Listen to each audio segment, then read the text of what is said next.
Tiptoe around with face of a stranger, quiet observer, never get too close. I see the world, but it's through this window. Another side to see, I'm ready to know. Not every story's written on a sleeve. Some stories take digging deep. Eyes wide open, words unspoken. Where are you going, darling? Where have you been? Stories to tell, emotions we felt, good and the bad in the hands we've been dealt. I wanna know why, I wanna know why you're the way you are.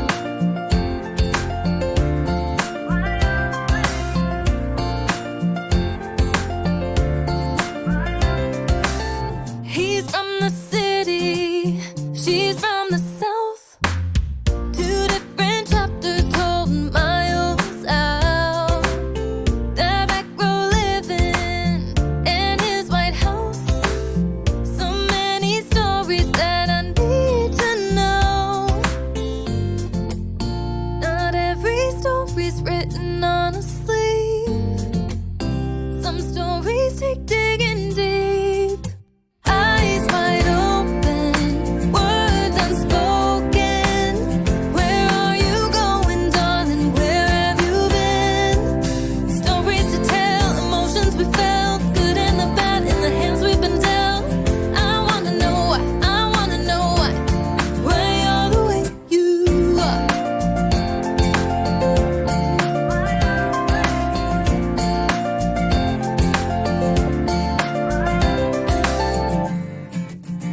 So many stories right in front of me.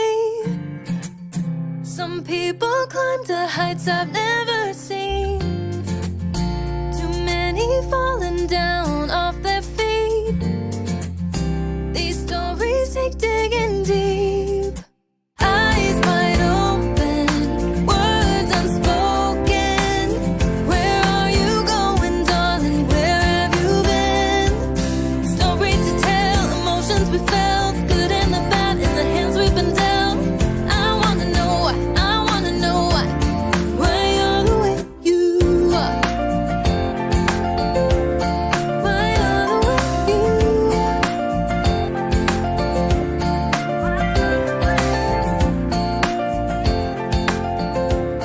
Why you're the way you are.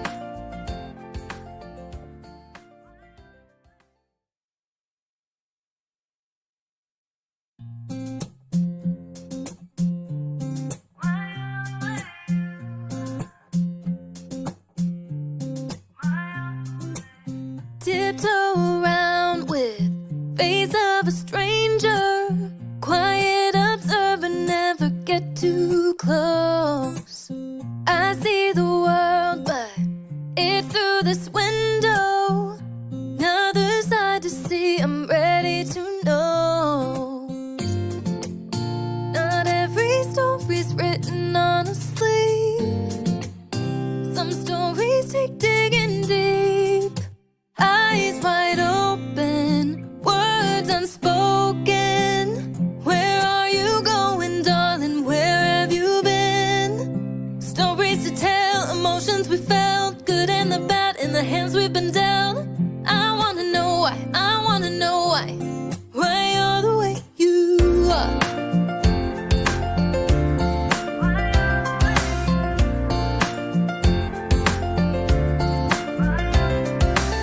He's from the city, she's from the south. Two different chapters told miles out. The back row living in his White House.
make sure that I did everything okay. And I did! So hello everyone, and welcome to Silver Sunday on this Sunday, May the 23rd. So we hope you are all doing well. I am producing again as this week as Brett is scrimming with his new team True Sight, who unfortunately did not make it past the round, the finals last week. They did good though, but when you think that literally the team only had 3 days together as a team before their first competition, they did really well. So we're anxious to see what they'll do once they've actually had several weeks to practice. So if anything goes wrong with all the bells and whistles, it's my fault. I'm hoping that I'll be able to get it all. I did okay last week, I think. So I just have to remember to kind of pay attention here, pay attention here. Oh, one thing I was going to do here, I think I can turn off the non-video, and that makes us all look better. So all right. Hey, Stephen Brown, welcome, and glad you joined us already. So we're going to try again what we did last week. I'm going to give the Kickstarter updates. So shoot, what book was it? What's the one that I just fulfilled? Somebody help me out. Which is the book I just fulfilled? I just shipped it. You mean the Fire Rush and the... Thank you. Fire Rush 2, the 2s, right? Fire Rush, and then what? Fire Rush 2 and Twilight What's Grim the 2. book? Twilight Grim. Twilight Grim. I know. Thank you. I was pulling a blank. Those have all been shipped, all but one. And the reason this one does not ship is because I've sent emails and I have 0 address for you. So the one person who doesn't have your books, if you will send me your address, I will mail you your books. But I can't mail them to you without an address. So Barb, I think we'll close that one out and move forward. I'm not sure that we'll hear from this person after several emails. So yes, everyone who Twilight Grim and Fire Rush the 2s, you should have those. But we are live in our Divinity 1 and 2 and Steam Patriots 1 Kickstarter. We have funded, which is good news. We are at $5,351 with 117 backers, and we have 7 days to go. Y'all, we are chasing stretch goals now. That's what we're doing. We're chasing stretch goals. And but let me tell you, let me get to the dates so that I can make sure that I read them correctly for you. We have already got the first one, right? You guys have been moving so fast for us, it was hard for us to keep up with you. So the first one was, we reached the goal, the stretch goal, at $5,000, and that's going to be a flip a bookmark. So you're going to get a bookmark. I think I have one here, not one of the new ones, but I have an example of one. This is an example of the Kalis bookmark, right? There you go. So you're going to get a bookmark almost just like this, but with different art. On one side it's going to be Divinity, on the other side it's going to be Steam Patriots. You can see that artwork if you go onto the Kickstarter page. And now we are working towards the trading cards. There are going to be 2 trading cards. There's going to be one for Divinity and one for Steam Patriots. We are $149 away from 2 trading cards. So $149. That's like, 5 backers, something like that. I can't do that kind of math that quick. So hopefully we'll get that by tomorrow, and we can then press on, men, press on towards the next stretch goal. And that is a very cool Steam Patriots patch at $6,000. And then at $6,500, there's a Steam Patriots novel by Scott Wakefield. The novel is what the comic book was based on. It's the thing that he wrote, and then he decided, hey, I'm going to make this into a comic book. So Scott has said that will be available to all backers. So the bookmark, the trading cards, and the patch, those are only available to those who pledge physical, right? Because they're physical things, so we got to mail them to you. And if you get a digital, well, we can't mail you your trading card in an email, right? So you gotta pledge physical. So for all you digital backers, bump your digital pledge up to a physical. Just get that if you're like, yeah, I don't have a lot of money, I get it, I hear you, I feel you. Just get that bottom tier physical, and then you're going to get all these stretch goals too, right? You stretch rewards. So, and that will actually help us make it to the next one if you bump it up just a little bit. But Steam Patriots patch is very, very cool. Steam Patriots novel, and then at $7,000, we have available for all tier pledgers The Steel Ring, which is a novel by R.A. Jones. And for those of you who are familiar with R.A., who is co-scripting with Barb Divinity, but R.A. has a long history in comic books. Most people know him for doing The Protectors that he did over with Malibu Comics. That I had the opportunity to work with him. And The Steel Ring is actually, it's not The Protectors, because The Protectors is, the Malibu thing, but The Steel Ring is his modern take on those same Centaur characters that are public domain. Malibu did them because they were public domain. R.A. did all the research, and so he's now gone back to those Centaur characters and brought them to us in the form of a novel. So this is a novel that's available on Amazon, but don't go buy it on Amazon. Help us get to the stretch goals so everybody gets it, right? Everybody who pledges gets it.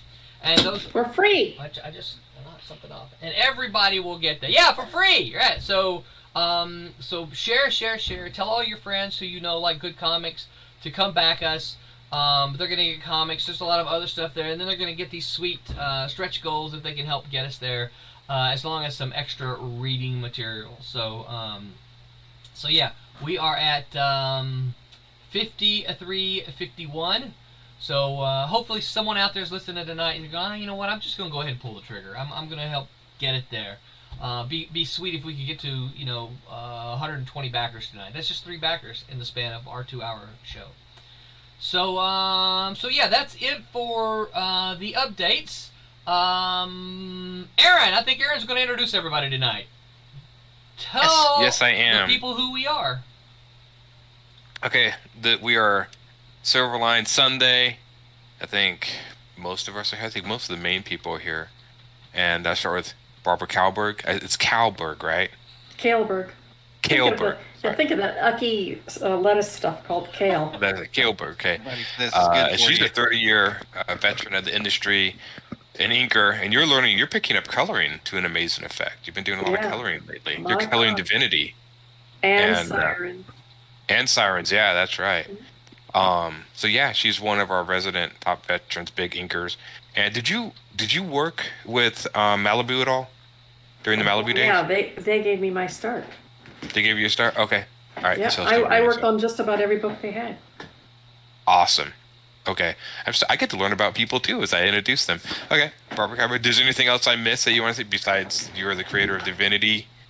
The writer. You're the creator and the writer of Divinity, aren't you? Creator, co-writer, colorist, and inker. Yes. For Divinity, and I'm also behind the scenes. I'm the CFO of Silverline. That's right. Chief Financial Officer, which means I have a spreadsheet. Yeah, you're the person Roland continuously tries to avoid, right? Yes, absolutely. She's Where always is this? asking me for stuff. Yeah. I see Roland hiding it's behind not his fun chair. stuff Make her go either. away. Right? It's not fun stuff. It's not fun stuff. She's always asking me for stuff, and I'm like, that's not fun stuff. Don't ask me about numbers. Do you have a receipt? Yeah, Why right, don't you yeah. have a receipt? Always keep your receipts. I bought So I'm something. saying, so I the bought next- something one time too, and she said, "Don't spend your money on that." I'm like, "Oh, God, okay." That's don't Slap pay on the out of wrist. your own pocket. Yeah. Yeah. She keeps him in line. Yeah. So Roland likes to be in charge, but we know that's not really technically true. No, there's a 'Cause he has to- CEO. Yeah. Above him. Just like the United States government has to answer to the Treasury. That's know. right. So, our next one up is Curtis Vegeta. Let me know if I'm mispronouncing your names at all. Okay. He's the creator, writer, artist of Shadow Ghosts, which I'm really excited for, which is a kung fu comic done by Kung Fu Master. I mean, how cool is that? Thank you. I don't think there's any kung fu movies directed by kung fu masters. This is the first time I've ever heard anything done by kung fu masters. So I'm super excited about it. And if you were a concept artist in the video game industry and you did stuff for Malibu, did you do any inking or art for Malibu too? I can't remember. Just coloring, and then I was actually the assistant under Roland. Roland. Yeah, well, it's my mentor. So Curtis did that's a right. lot of stuff at Malibu. Yeah. And you're also the so the media person for the creative director at Silverline. creative director. Yes, I always try to remember the label for Silverline. Anything else I missed?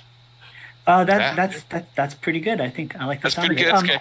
And I'm also International Man of Leisure and Pleasure. That's the other title.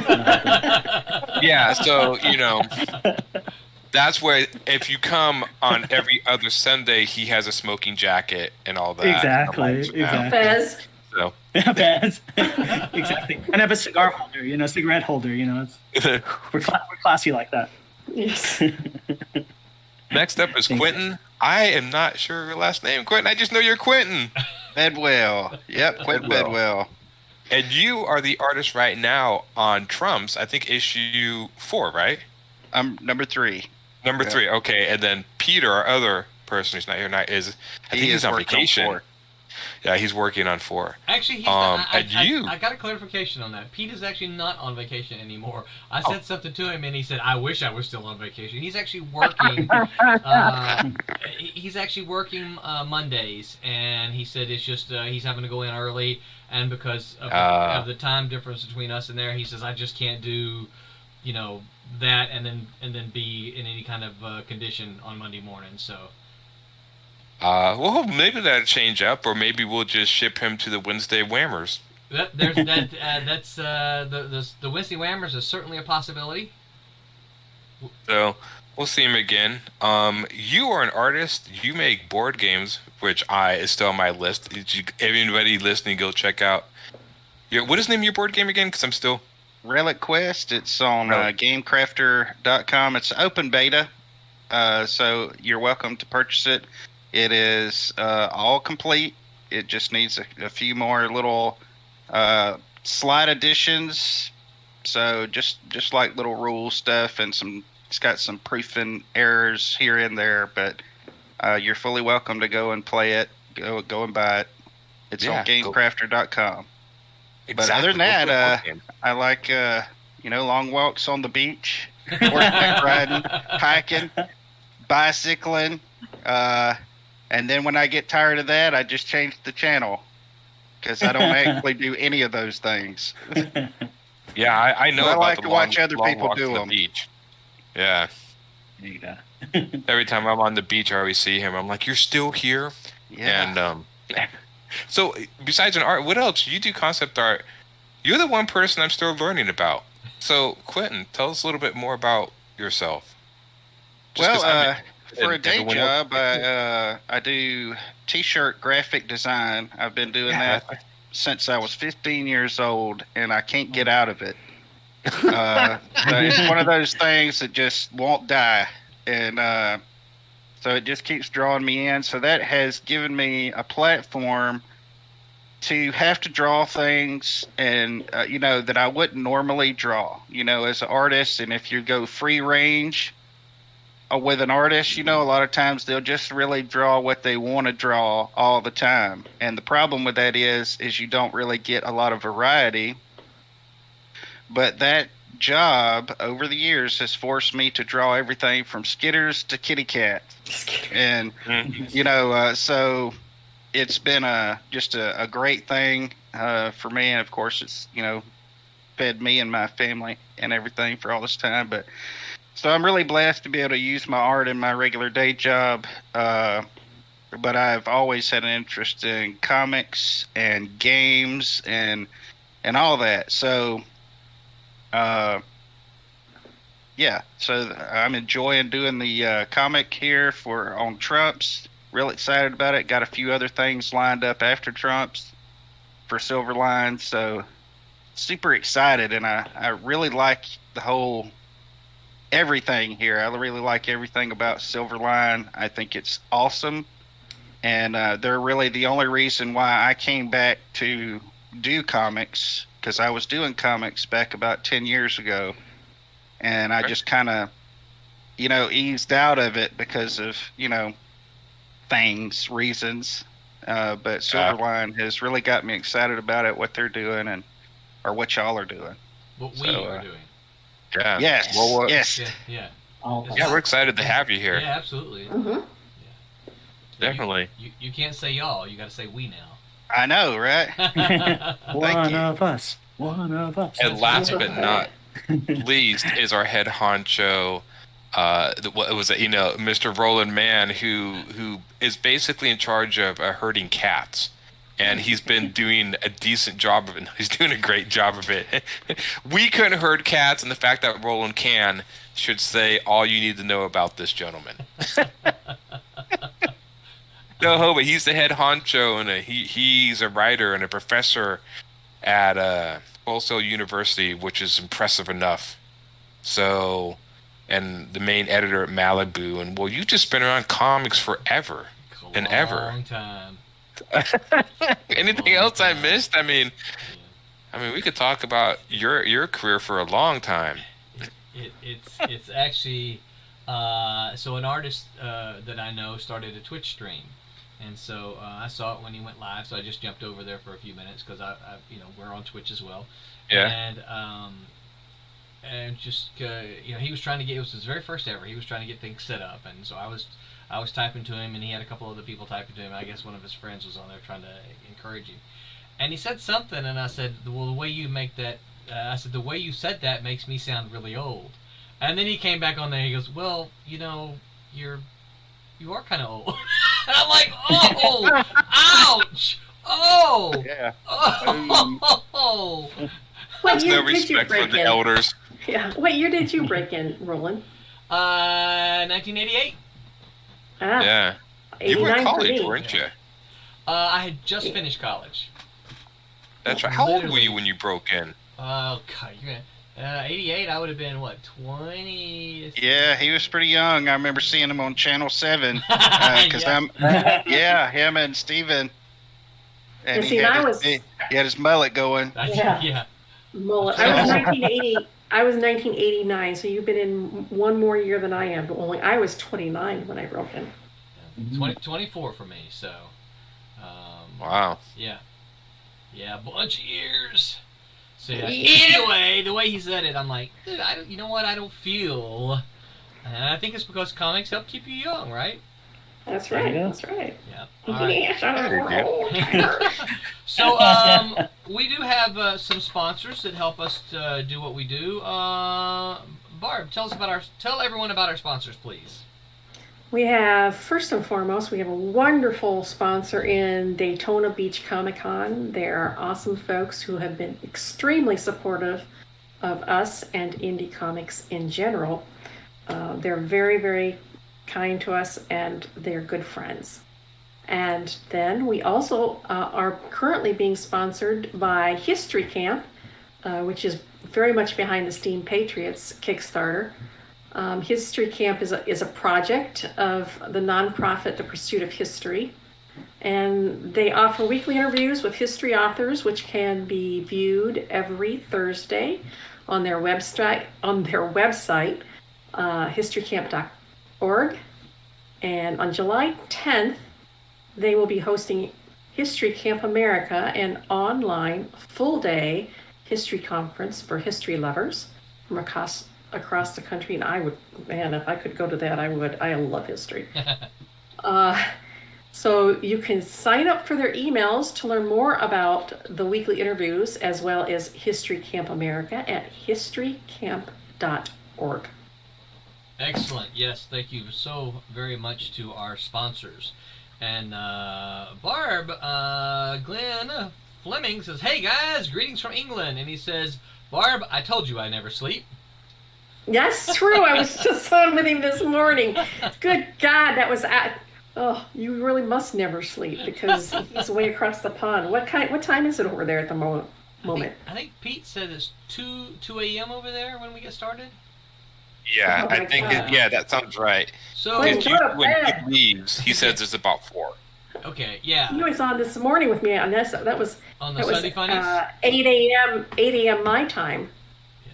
Yeah, on the Sunday Funnies, and he Yeah. still isn't. He says that's- point. Yeah, oh yeah. He says it's 2:24. So yeah, it's 2:24 a.m. He says he sleeps about 4 hours a night. I'm like, man, I wish I had that kind of energy, but Yeah, Glenn. I was on. I think also the Sunday Funnies. I was on with Glenn, with Randy Zimmerman, a month or so ago. It was a lot of fun. probably why he gets about twice as much done as I do too. Yeah, you don't need sleep, right? That's right. Sleep is for the weak. That's Come right. on. Stephen Brown says, I'm still trying to break into comics. And I say, Stephen, stay the course. And he says, no way I am giving up and no way I'm giving in. That's absolutely right. And I think that's right. one of the things that, as everyone probably here can attest, that's one of the things that's what makes the difference between those who quote-unquote make it and those who don't. Those who don't make it experience, they try and then they bump up into some obstacles and then it's like, oh, it's too hard, I'm giving up. And those who make it are the ones who just say, okay, crap, you knocked me down, I'm getting back up again. Kind of like Steve Rogers in the Captain America movies, right? I can do this all day. I could do this all I day. can do this all day, and I think that's the attitude you have to have when you want to work in comics. If someone knocks you down, just get back up. All right, I can do this all day. Let's go. Right. All right. So thank you for that, I always Curtis. thought it was fun. What's that? Go ahead. Oh no, I was just gonna say I always thought it was funny. It's like he kept saying I could do this all day, and I was always waiting for a scene when Captain America's fighting. It turns nighttime, and he quits. Why? And it's like I said all day, dude. This is night. I'm going, but I will be back tomorrow. All right, Curtis. You got some stuff to talk to us about too, right? Sure. So don't forget to check out, we do have a merchandise store on Zazzle. So go and check it out. There's lots of cool things, like you'll see Roland has the official Silverline t-shirt on. Midnight Edition, I believe that's what we're calling it. All black. Midnight Edition. And this is part of our summer collection. We have here this official Silverline mug, and you can get it. I don't want to tip out my liquid, but you can see you can get different colors. I got I didn't Mouse realize there from were Cat colors on the Mouse. inside too. yeah, you can get different That's colors, so and the hat one cool. too. Yeah. Yeah, so you have a lot of those cool things, and it's a good way to support the company, and it's not some really cool stuff. So check that out, and you can also find all of our back issues, going from former Kickstarters, all the way back to our remix editions, and even further back to black and white editions on Indie Planet. You can get those in digital format. So please check those out, and that's it's also part of our good friends at Kablam. Guinness Book World Records best comic publishing house ever. So That's right. The world. get on the right side, So there you go. All right. That's us. So And sorry. no, Go ahead. Go ahead. No, and I forgot to add on for Aaron. I'm if any of you are wondering what's being streamed right now, I'm I was about to ask you this is that. a Thank you. I thought I forgot. Yeah, so this is one of the pages for my upcoming comic book, Shadow Ghost. And so I'll be kind of working on the pencils today, and like I mentioned last time, we just recently got veteran inker Larry Welch to inking the book. So he's Nice. just started this weekend. So I'm looking forward to seeing how it comes together as we close. Awesome. Nice. Thank you. Very cool. Now, is he gonna? Do you know? Is he gonna ink it digitally too? No, he's going to do it by hand. Oh, so nice. Traditionally. Oh, cool. yeah, Very cool. yeah, traditionally. So it should be cool. Should be very cool. Ooh, I like the speed lines, dude. You got some manga stuff going in there. That's awesome. Yeah, it's kind of I love manga and anime, so kind of trying to have that kind of Mix influence. into it, yeah. Yeah. So and each month I'll be posting a different piece of concept art on the Shadow Ghost page, and also sharing it through Silverline, so you kind of see how it was developing before we got to production, which is where we are now. So that's that. Nice. Excellent. Thank you. Quentin, I forgot. Are you? Is your gear capable to share? Are you set up to share? Yes. Okay. So Yep. we'll stream Curtis, and then we'll get you about halfway through then. Okay. Sounds good. Glenn said I can sleep when I'm gone for the longest of time. That's right. The longest sleep, right? Stephen Brown said, Image already declined my comment proposal due to it not fitting their catalog, so I waited a month, revised it, and sent it back. Yeah, I will say this. It's going to be tough to get into Image. Not that you shouldn't try, but it's going to be tough to get into Image because they're generally kind of the top of the heap when it comes to indie comics, and so you might give them, since you revised it, give them another shot at it. But if they decline it this time around, you might start looking for other independent publishers that you can take it to. Don't feel bad. I got rejections from Image as well. Yeah, I mean, hundreds and hundreds and hundreds of people have been rejected from Image. So, there's a lot of the good news is that there's a lot of independent publishers out there, and it's not just Image. Yeah, they're one of the big boys. And I think that's why people look at them, but they are not the only one out there for sure.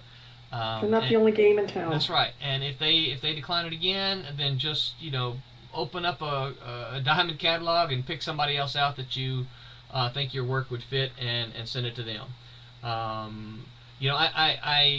tell my students when it comes up, I have the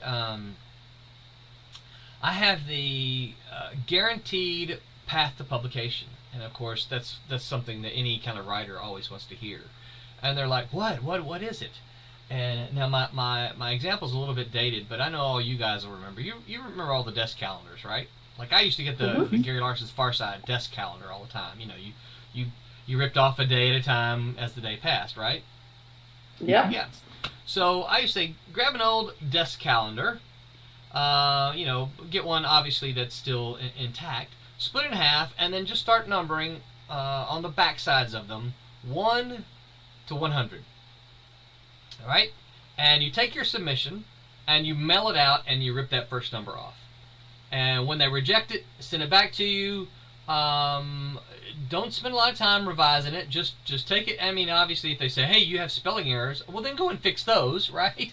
But don't spend time revising it. Just take it, send it out again, and rip off the next number. I guarantee you, by the time you get to the bottom of that stack, you'll find a home for it. I guarantee you. No one, I will tell you guys this, no one has ever proven me wrong. No one has ever said, I tried your thing and it doesn't work. No one. Because it works, right?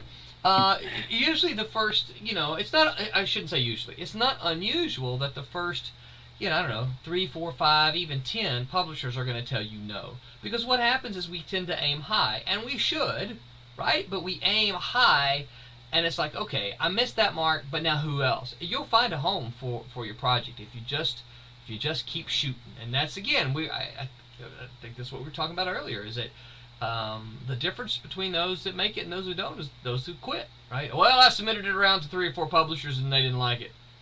Okay, well, what about the other 300 publishers? Did you try them? Right. And you can publish your own stuff now. I mean, I think we're in such a remarkable time. Like we were talking about Kablam earlier. They do fulfillment for crowdfunding. If you can get your own book crowdfunded, you don't have to wait for somebody to approve it. You go ahead and make your own book, and then now you're professional, so there you go.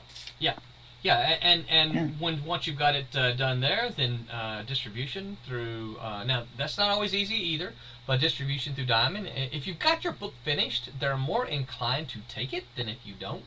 Now also, they do expect some modicum of professionalism. So if it looks like you drew your comic on notebook paper and and photocopied at Kinko's, probably not going to take it. But other than that, they want product. They want stuff that they think they can sell. Also, if they critique you and rip your stuff apart, don't take it personally. It's not a personal reflection on you. Listen to what they have to say. Take away the useful stuff that they say and toss the rest. You're always going to find at least 1 or 2 gold nuggets in what they are saying to you that you need to store away. Go back home, practice some more, and come back and get shredded again. Because eventually you're going to stop being shredded, and they're going to say, "Man, this is really good." Yes. But pick and cherry pick out the stuff that is not denigrating but is good advice. Yeah. And again, if you can't take a criticism, you're in the wrong industry. Yeah. You have to have a thick skin. Yeah. And don't take any, like you said, don't take any of it personal, Yeah, because sometimes the critiques are subjective. Also, keep that in mind. Mm-hmm. So, like, one artist may think this is terrible, and they may tell you that it's terrible. Yeah. And then another one though may look at it and say, this is really good. This has a lot of potential. And yeah. But either way, if they tear you to pieces, think about what they told you and pick out what is useful in what they told you, because That's exactly right. there's a lot of times there's quite a few people who they're trying to help you. They really are. And it may seem a little mean at the time, but and some people just are mean. So there's those. But I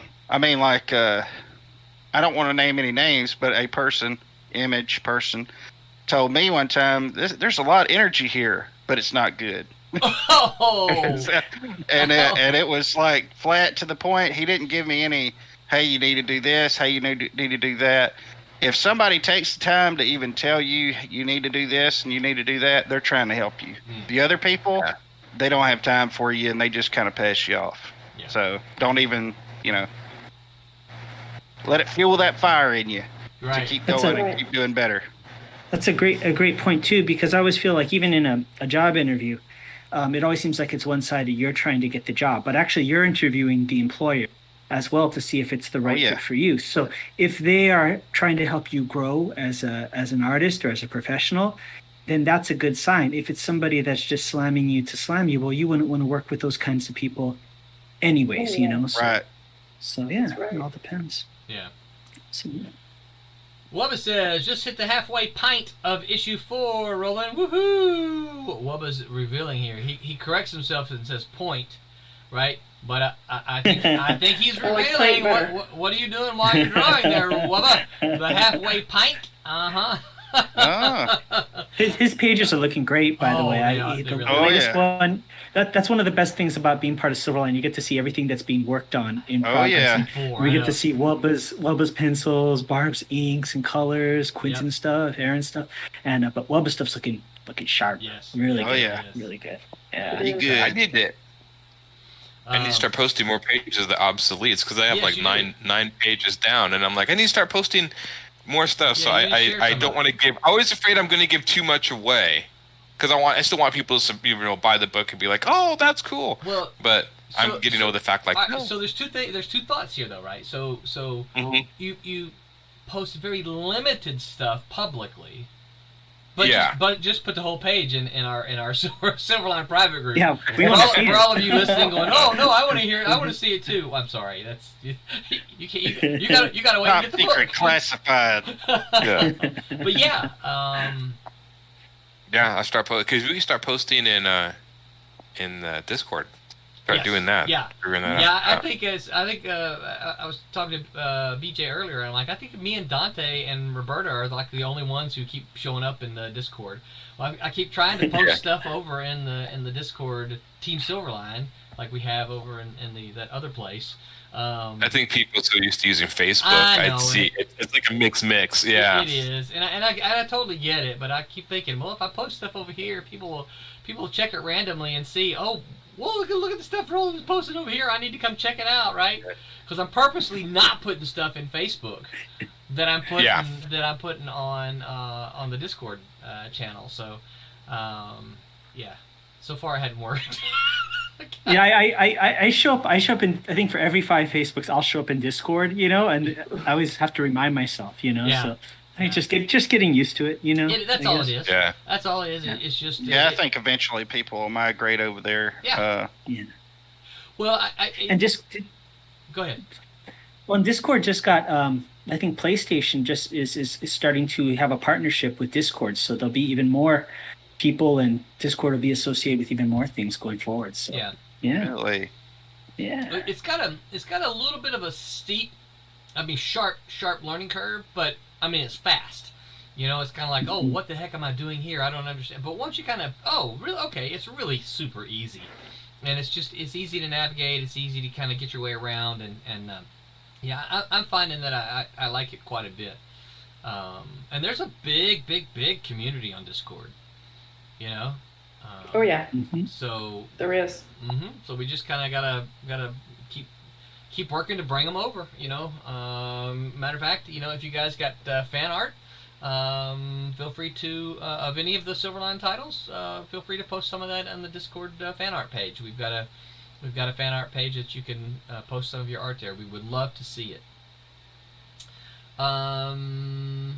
Stephen Brown says, any you have in mind? Oh, that must be publishers.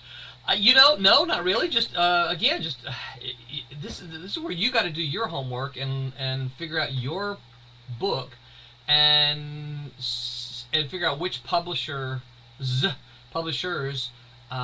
it fits best with, and then just approach them. So yeah, there's just so many out there. You just kind of have to, you know, you got to do some research, do your homework.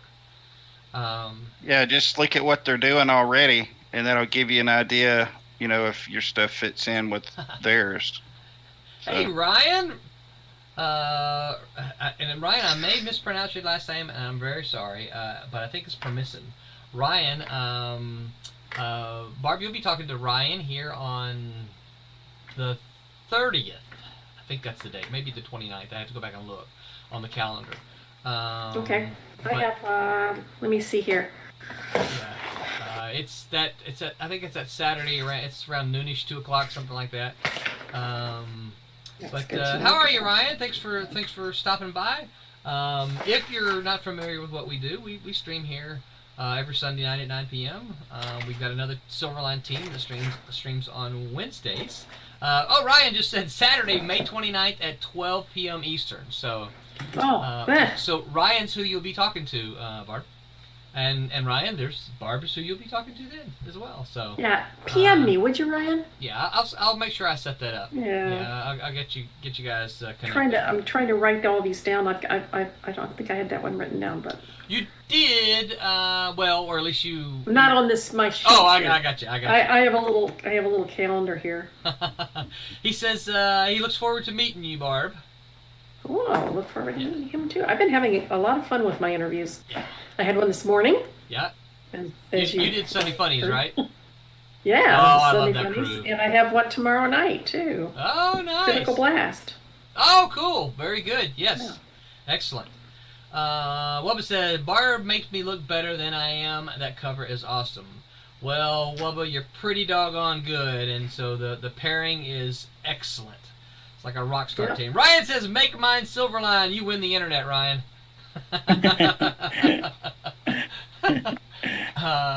Stephen Brown said, that's why I ignored the guy who told me to go back to drawing stick figures. That wasn't constructed. It just felt like an insult after he said that. I grabbed my portfolio and went to the next. Yeah, I think, that's what you got to do. There are people out there who are just going to be, as Quentin said, they're just going to be jerks. And you've got to again, don't take it personal. Just move on to the next and seek out someone who is willing to spend a little time with you. I have found, and maybe you guys chime in whether you found the same thing. I have found that the overwhelming majority of the comic book industry are friendly and helpful. Yeah. Now that doesn't mean they'll read your 90-page graphic novel script, but but it does mean that they'll say, okay, well, you've got a 90-page graphic novel script. Here's some of the things that you can do with it, and they'll spend some time with you. That's been my experience. Is that that the comic book industry is full of people like that. Yes, I'd agree. And I think it also is how you approach, right? I mean, if you ask somebody what they think, you have to be prepared for their answer. If you I don't think you can go to any professional and say, I'd like you to tell me how great I am. Although I think a lot of people, that's their intent when they show their portfolios. And that doesn't work so well. It's only once in a blue moon where you sit down for the first time with a guy and say, or an editor, and they say, oh my God, this is amazing. I want to offer you a job right now. Yeah. Doesn't happen. Not only that, too, Oh, go ahead, It does. sorry. It has happened to me, but that's not how it usually works. They'll say, "Well, I'll tell you what. I'm going to give you a sample piece. I want you to do up a piece of artwork for it. I want you to see the sequential art that you do. Hand it in to me, and I'll look at it. You know, take this little sample script and do up some art for it, and then we'll talk." That's. Have you ever, Roland? Have you ever sat down with somebody and hired them right on the spot? You know, I was trying to think if there was anybody like that. But I think the answer is no. I don't remember ever doing something like that. No, I don't remember ever doing so. Part of it is, even when they're really, really good, is you want to see, okay, so you're really, really good. I want to see, can you perform?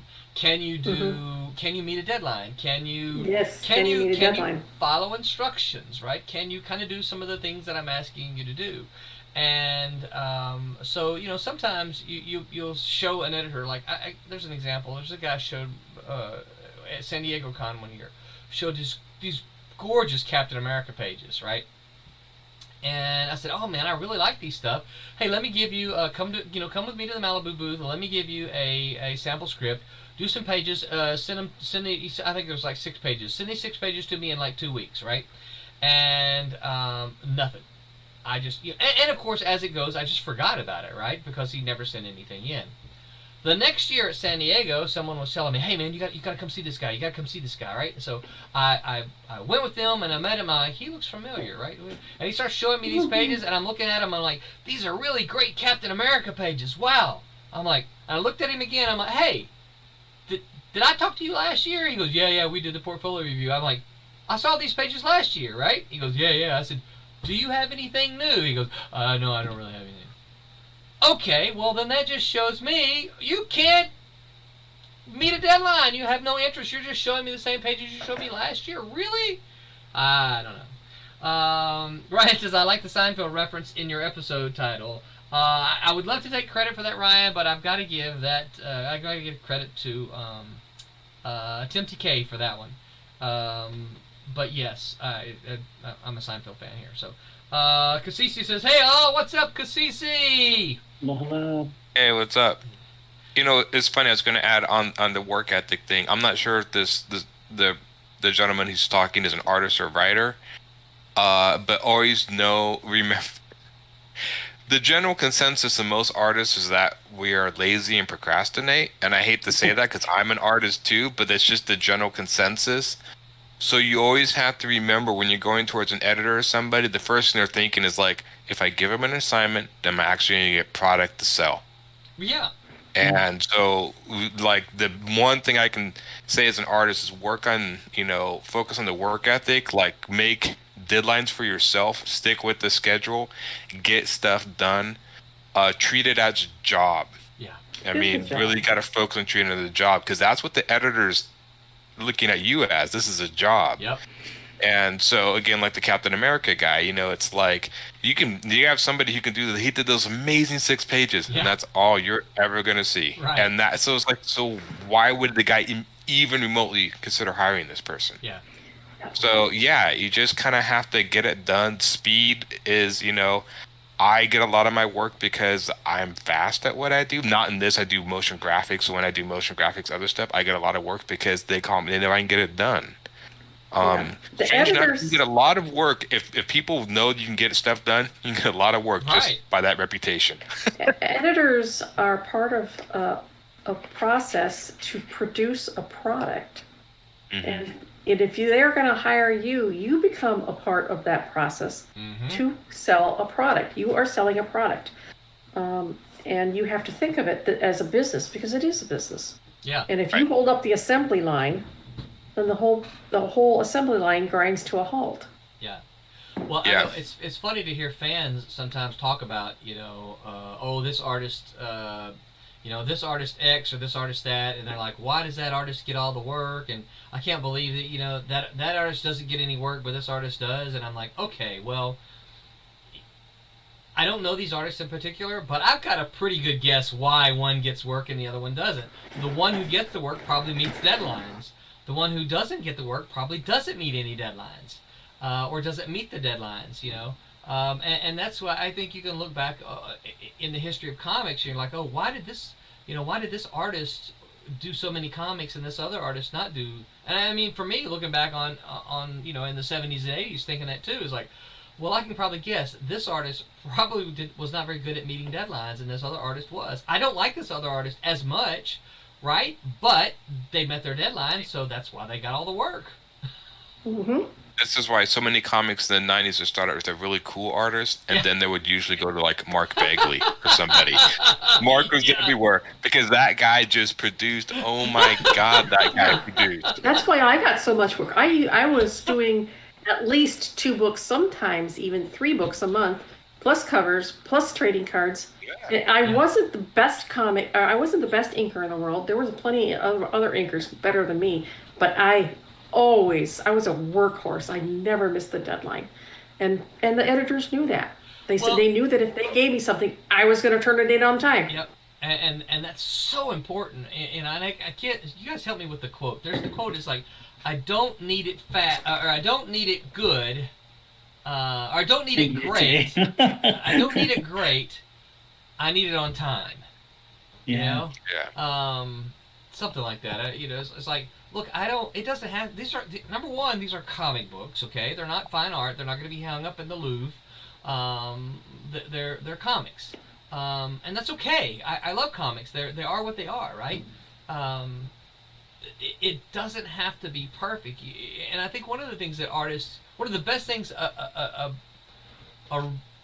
a young artist could do for themselves is set a clock and say, okay, I'm going to allow myself X amount of time on each page.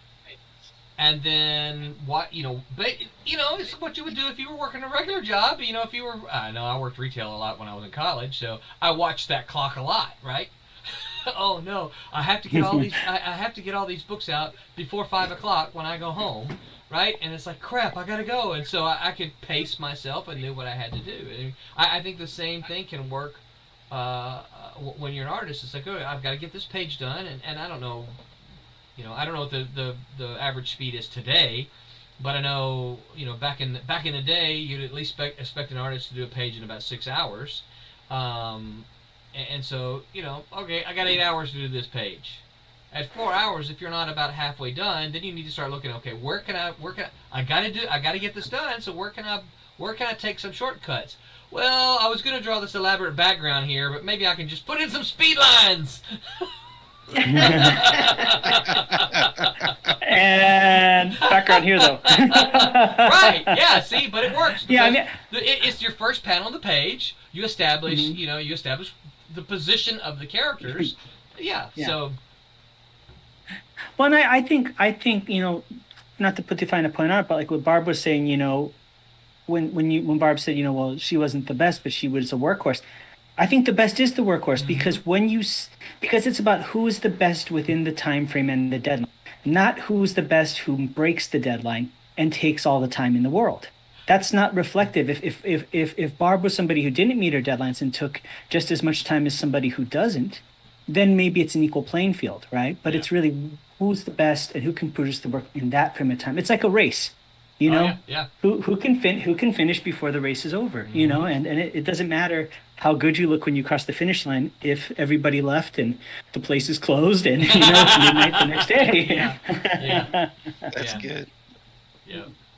Deadlines I think are super important because always remember this number one rule about all public: they have the shortest memory ever. And if you're late on a book, they will find something else. The all magpies are like, well, that book's not here, but that's a shiny book, and they go over there. Yeah. Be there on time. I can't stress that enough. It doesn't have to be, great, but you can have the greatest story in the world, the greatest art in the world, but if you're not showing up on time, they're gonna go somewhere else. Right. Impatience of people is number one killer of comic. Yep. And the impatience, people will they want to go somewhere else. So they I can't, even in my schedule as an artist, I do 2 overpasses, but I try to do a page every 2 days. and that's and I'm trying to speed up and stuff. But yeah, so sometimes I get lucky. Sometimes I get a page done a day. Yeah. But yeah, try to keep on a schedule, whatever. Treat it like a job. And also as an artist, I would say the other thing that would help you. I don't know if you're an artist or a writer. I always tell artists to draw outside their comfort zone. I know this sounds weird. Draw stuff you wouldn't normally draw, because when editors meet an artist that can draw everything, you're a diamond in the rough. You're a grand prize, because a lot of artists can't. And so really get in there and draw. And I have trouble drawing certain things. Wheels on cars are the bane of my existence. And there's always ways around that. Yeah, but the tires get me, like the treads. Oh. Yes. Drawing treads or trying to make sure, like, well, that wheel's around. And yeah. Lou said, I'm sorry for interrupting here. I just see Lou Muchin making comments here. He says, great work advice. He said, Neil Adams might not agree. Yeah. He goes, I wish all my artists, some are great, would keep on schedule, but I will not gripe. Yeah, good to see you, Lou. Man, I've known Lou for a long, long time. Because Cece says, that's a great point. Thank you, sir. Yeah. So I'm sorry. I stepped on what you were saying. Hey, I pulled a. I was done. You're totally fine. Okay. Yeah, I'm totally fine. I would also like to say, going back to the art, and this would probably go for writing too, even no matter what level that you're at, how good it is, there's always going to be a percentage of people that don't dig what you're doing. Yeah. They're not picking up what you're throwing down. They don't. They just don't get it. It's not their thing. So always keep that in mind as well. So even if you are, if your work would, please 90% of the population of the world, there's still a 10% that's just not going to get it. Mm-hmm. So don't get so. And they'll probably be vocal about it on Twitter. Oh yeah, we're in the age of people either loving or hating stuff. There's a saying that people have. Well, I didn't love it. Well, did you like it? Right. Yeah. Was it okay? Did it pass? Yeah. But people's idea today is they love it or hate it. Right. There's no in between, and they're vocal about either one of those. Did you like it enough to buy the next one? Right. Yeah. Yep. And I think that's what's important. And there's a lot of comics I read today that I don't hate or like. There's a lot of them I read that are really cool, and there's a ton I read. I just get to the end and I'm like, okay, that was just it. I mean, is it good, bad? It's like, no, I was entertained for whatever amount of time I read the book. I enjoyed it. And you're gonna have people gonna knock their socks off, and you're gonna have people. Always remember this. It is more, I do not know why this is, but people seem to have much more fun complaining about something than praising something. So you ask, if somebody says like they'll like it, like, yeah, that was a cool comic, that'll be it. You ask somebody who didn't like it, why didn't you like it? They will give you a list. Yeah. And it's weird. You ask somebody why they liked it, why did you like it? Well, because it was, yeah, it was cool. I don't know why that is, but people don't like something. I don't know if it's they will. So it's entertaining. It kind of sucks sometimes, but I do think people kind of put more effort into the negative a little bit. Yeah. It's about the halfway mark. Quentin, do you want to switch out with me? Sure. Yeah. Let's see. Well, Sure. So here's the thing I think about Discord. Quentin, Curtis, I think if you're okay with it, you can continue to share. Because what they'll do is they'll see it as a small, because what I've been doing, I enlarged it, and so when Quentin shares, I'll just have to choose his view the live stream, and it'll still show yours and show his as well, but his will be that's cool. Yeah. I like that. It's like walking around the studio at when something's going on. Me too. I like that a lot. That's kind of cool. So watch the stream. There you go. Is it showing? Yep, it's showing. Yep, I see it. The spade is sitting on the throne there. So see if I go. Quentin, don't you love Clip Studio? Isn't it like the best thing ever? I love it. The tools in here are just amazing. And anytime I want to. Oh, go ahead. Oh. Have you ever used the symmetry tool The symmetry ruler? Yes. Gosh, isn't that The awesome? perspective ruler. Oh my swear. goodness, so many good I love it. juicy things in it. Totally. Yeah. So Curtis. Oh, I have. I'm Speaking sorry. of perspective. Oh, go ahead. I'm sorry. No, I was just gonna say, Curtis, if you'll take a peek over on this on the stream, you'll see. You'll see that we now see Quentin on the main screen, and we see your art on the bottom of the right. It's Oh, cool. Let small, me see. right? But we can still see it. Yeah. That's cool. Neat. Yeah. Okay. Anyway, so Lou says, Dick Giordano once said, "You pay for your product that gives you the right to rank us as no 6 or no 60. Oh, as number 6 or number 60. Yeah, I mean, it's true. Stephen Brown says, one thing I'm afraid of is once a comic company publishes my comic, the rights become theirs. That just depends on the agreement you make with them, Stephen. I will tell you, most independent comic companies will not take your rights. They will take the rights to print and distribute your comic, because obviously that's what you're kind of agreeing with them to do, right? So you're giving them the right to print and distribute and sell your comic, but that doesn't mean that you're giving them the right to do everything, to make movies and cartoons and toys and all that other stuff.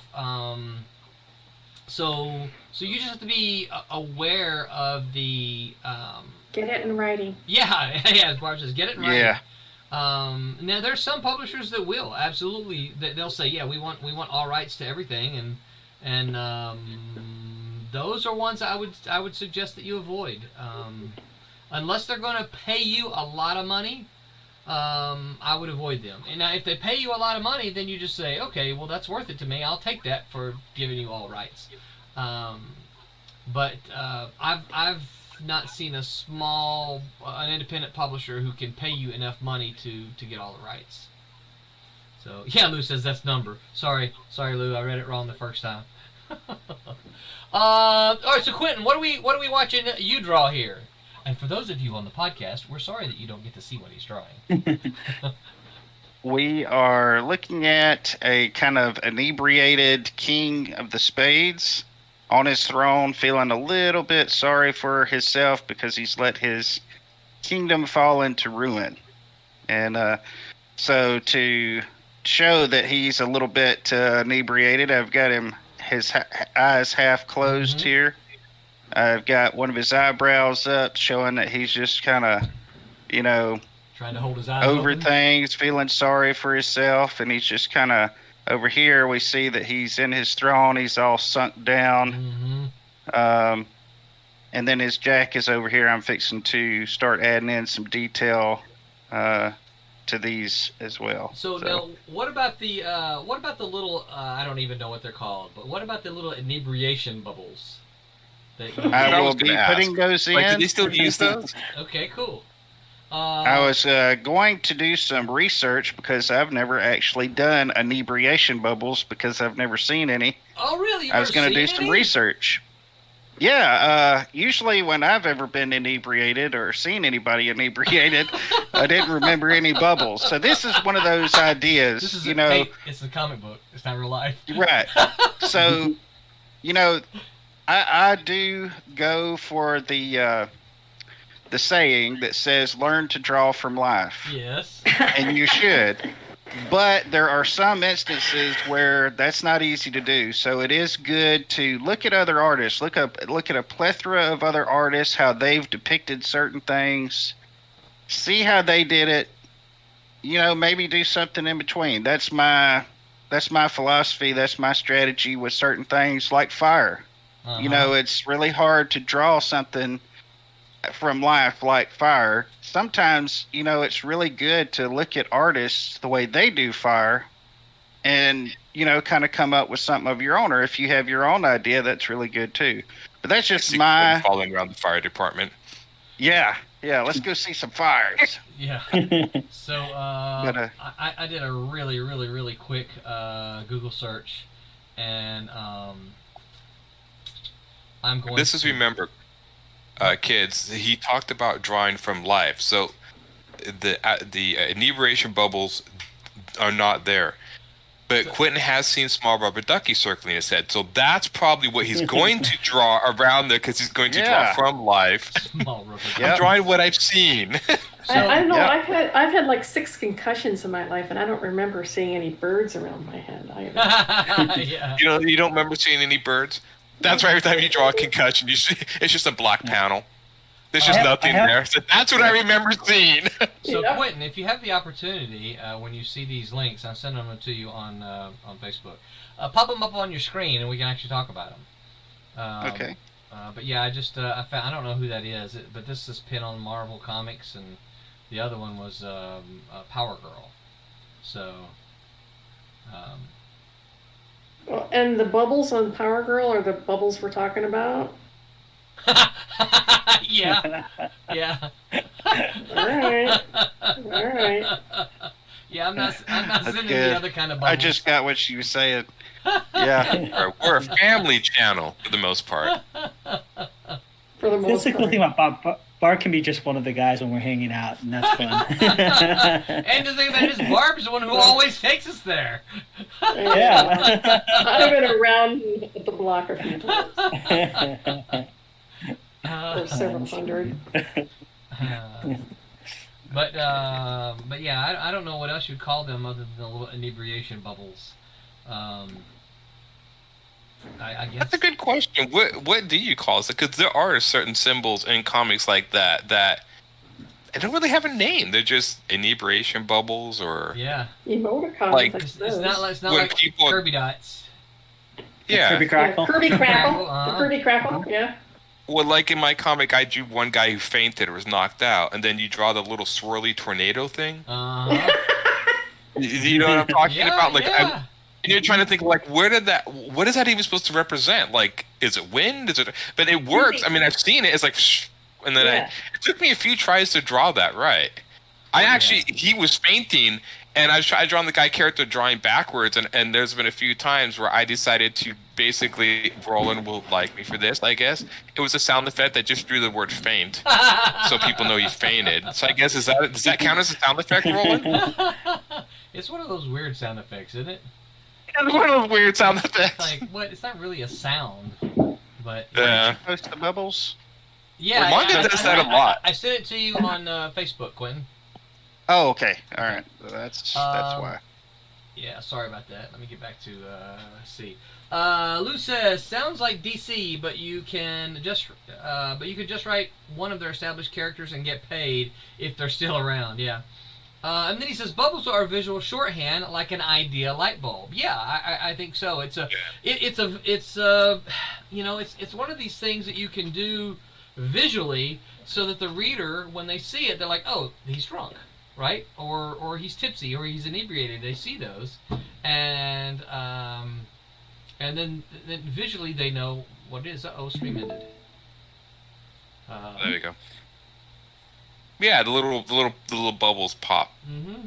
Yeah.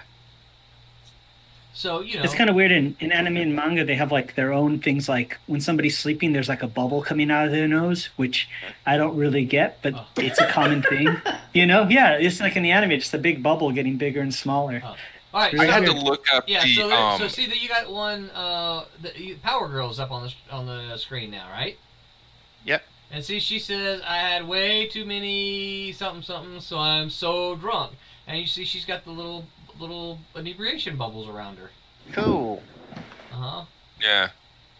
It's funny. I was talking to some people earlier about the fact, like, comics is a language, strangely enough. Yeah. And that I've met people that have a hard time reading comics because they don't know all the symbols and language. You pick it up over time, but there is, it's not, obviously it's not a huge barrier, but there is a definite barrier. And I think, like what Curtis was talking about with the bubble and the thing, there are even different languages, like with manga. Like, I had to look up what it meant when the characters get nosebleeds when they fall in love. That's a big one in manga. It's not love that they're falling into, but you're on the right track. Oh yeah, I'm trying to keep it. Yeah, it is a four-letter word, but it starts with an L. Well, so here's what I'll say to that, Aaron, and I know not everyone agrees with me, but that's okay. I think that part of what makes comics magical is that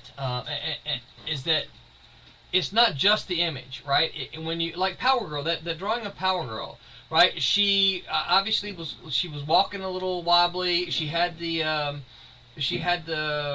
inebriation bubbles, but then she also said, "I've had way too much to drink."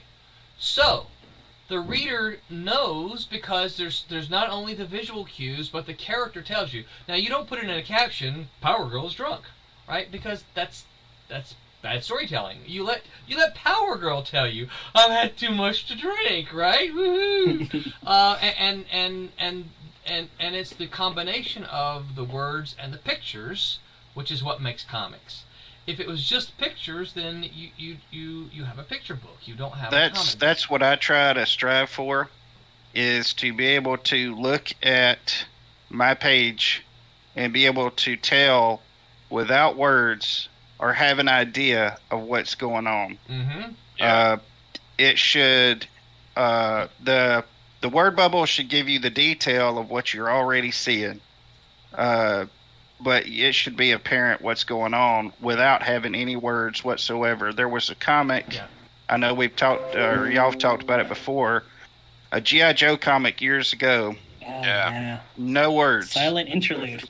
The entire comic, no words whatsoever, and you could tell exactly what was going on. The story was laid out, and that comic captivated me, and I have, I learned a lot from that book. So Yeah.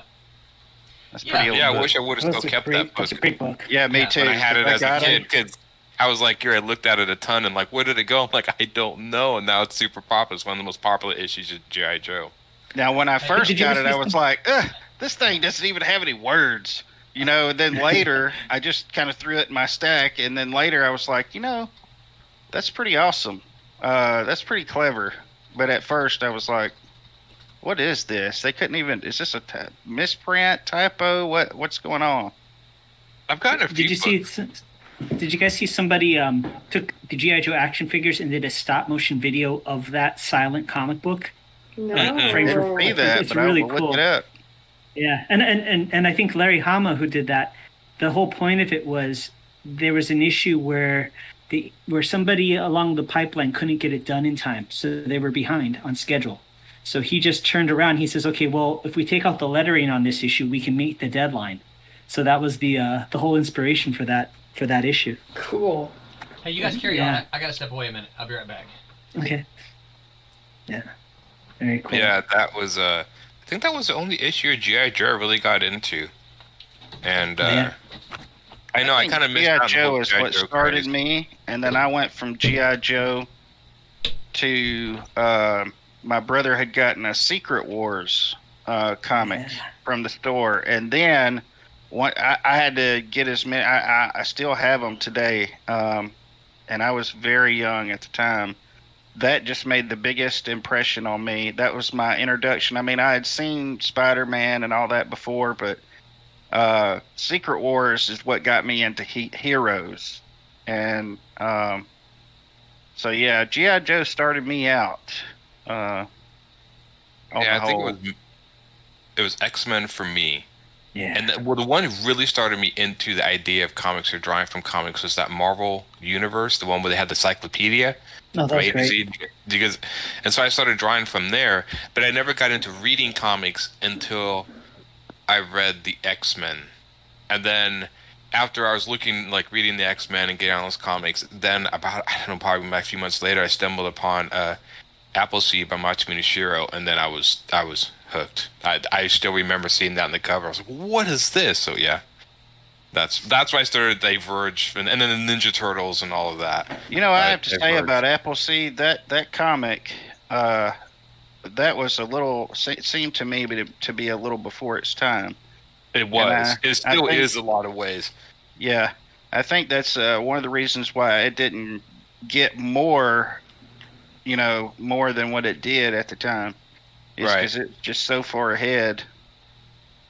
It was just, even as a kid, I'd read all the politics in there. I still didn't get all the politics, but it was still just so I just love the way he actually researched, like when he did the SWAT scenes. I think it was like Volume 3. They raid like I think it's a drug house in France, and he actually would research actual SWAT tactics, do videos and stuff, and make it as accurate as possible when he was drawing the panels for how these guys would actually go about raiding this. And I was like, oh, that's amazing. It was just because you see people, like I always hear artists do visual research, but that's the first time I've ever seen a writer do like all this sort of subject matter research and put it into his comic. And then in the back, he would talk. They actually I have like an Appleseed data book that's just nothing but other people talking about Appleseed and about all the research and stuff they learned from it. It's just kind of fascinating. It's a bummer that he quit after Volume 4, but oh well. And that's pre-internet, right? So Shows he was off. doing all that research pre-internet, which was even harder, right? That's even more impressive. Exactly. You know? Yeah, which is really, and then he made Ghost in the Shell, and then it was all over. I like Ghost in the Shell, but I was always like, could you finish Appleseed first, then do Ghost in the Shell? But we didn't get that.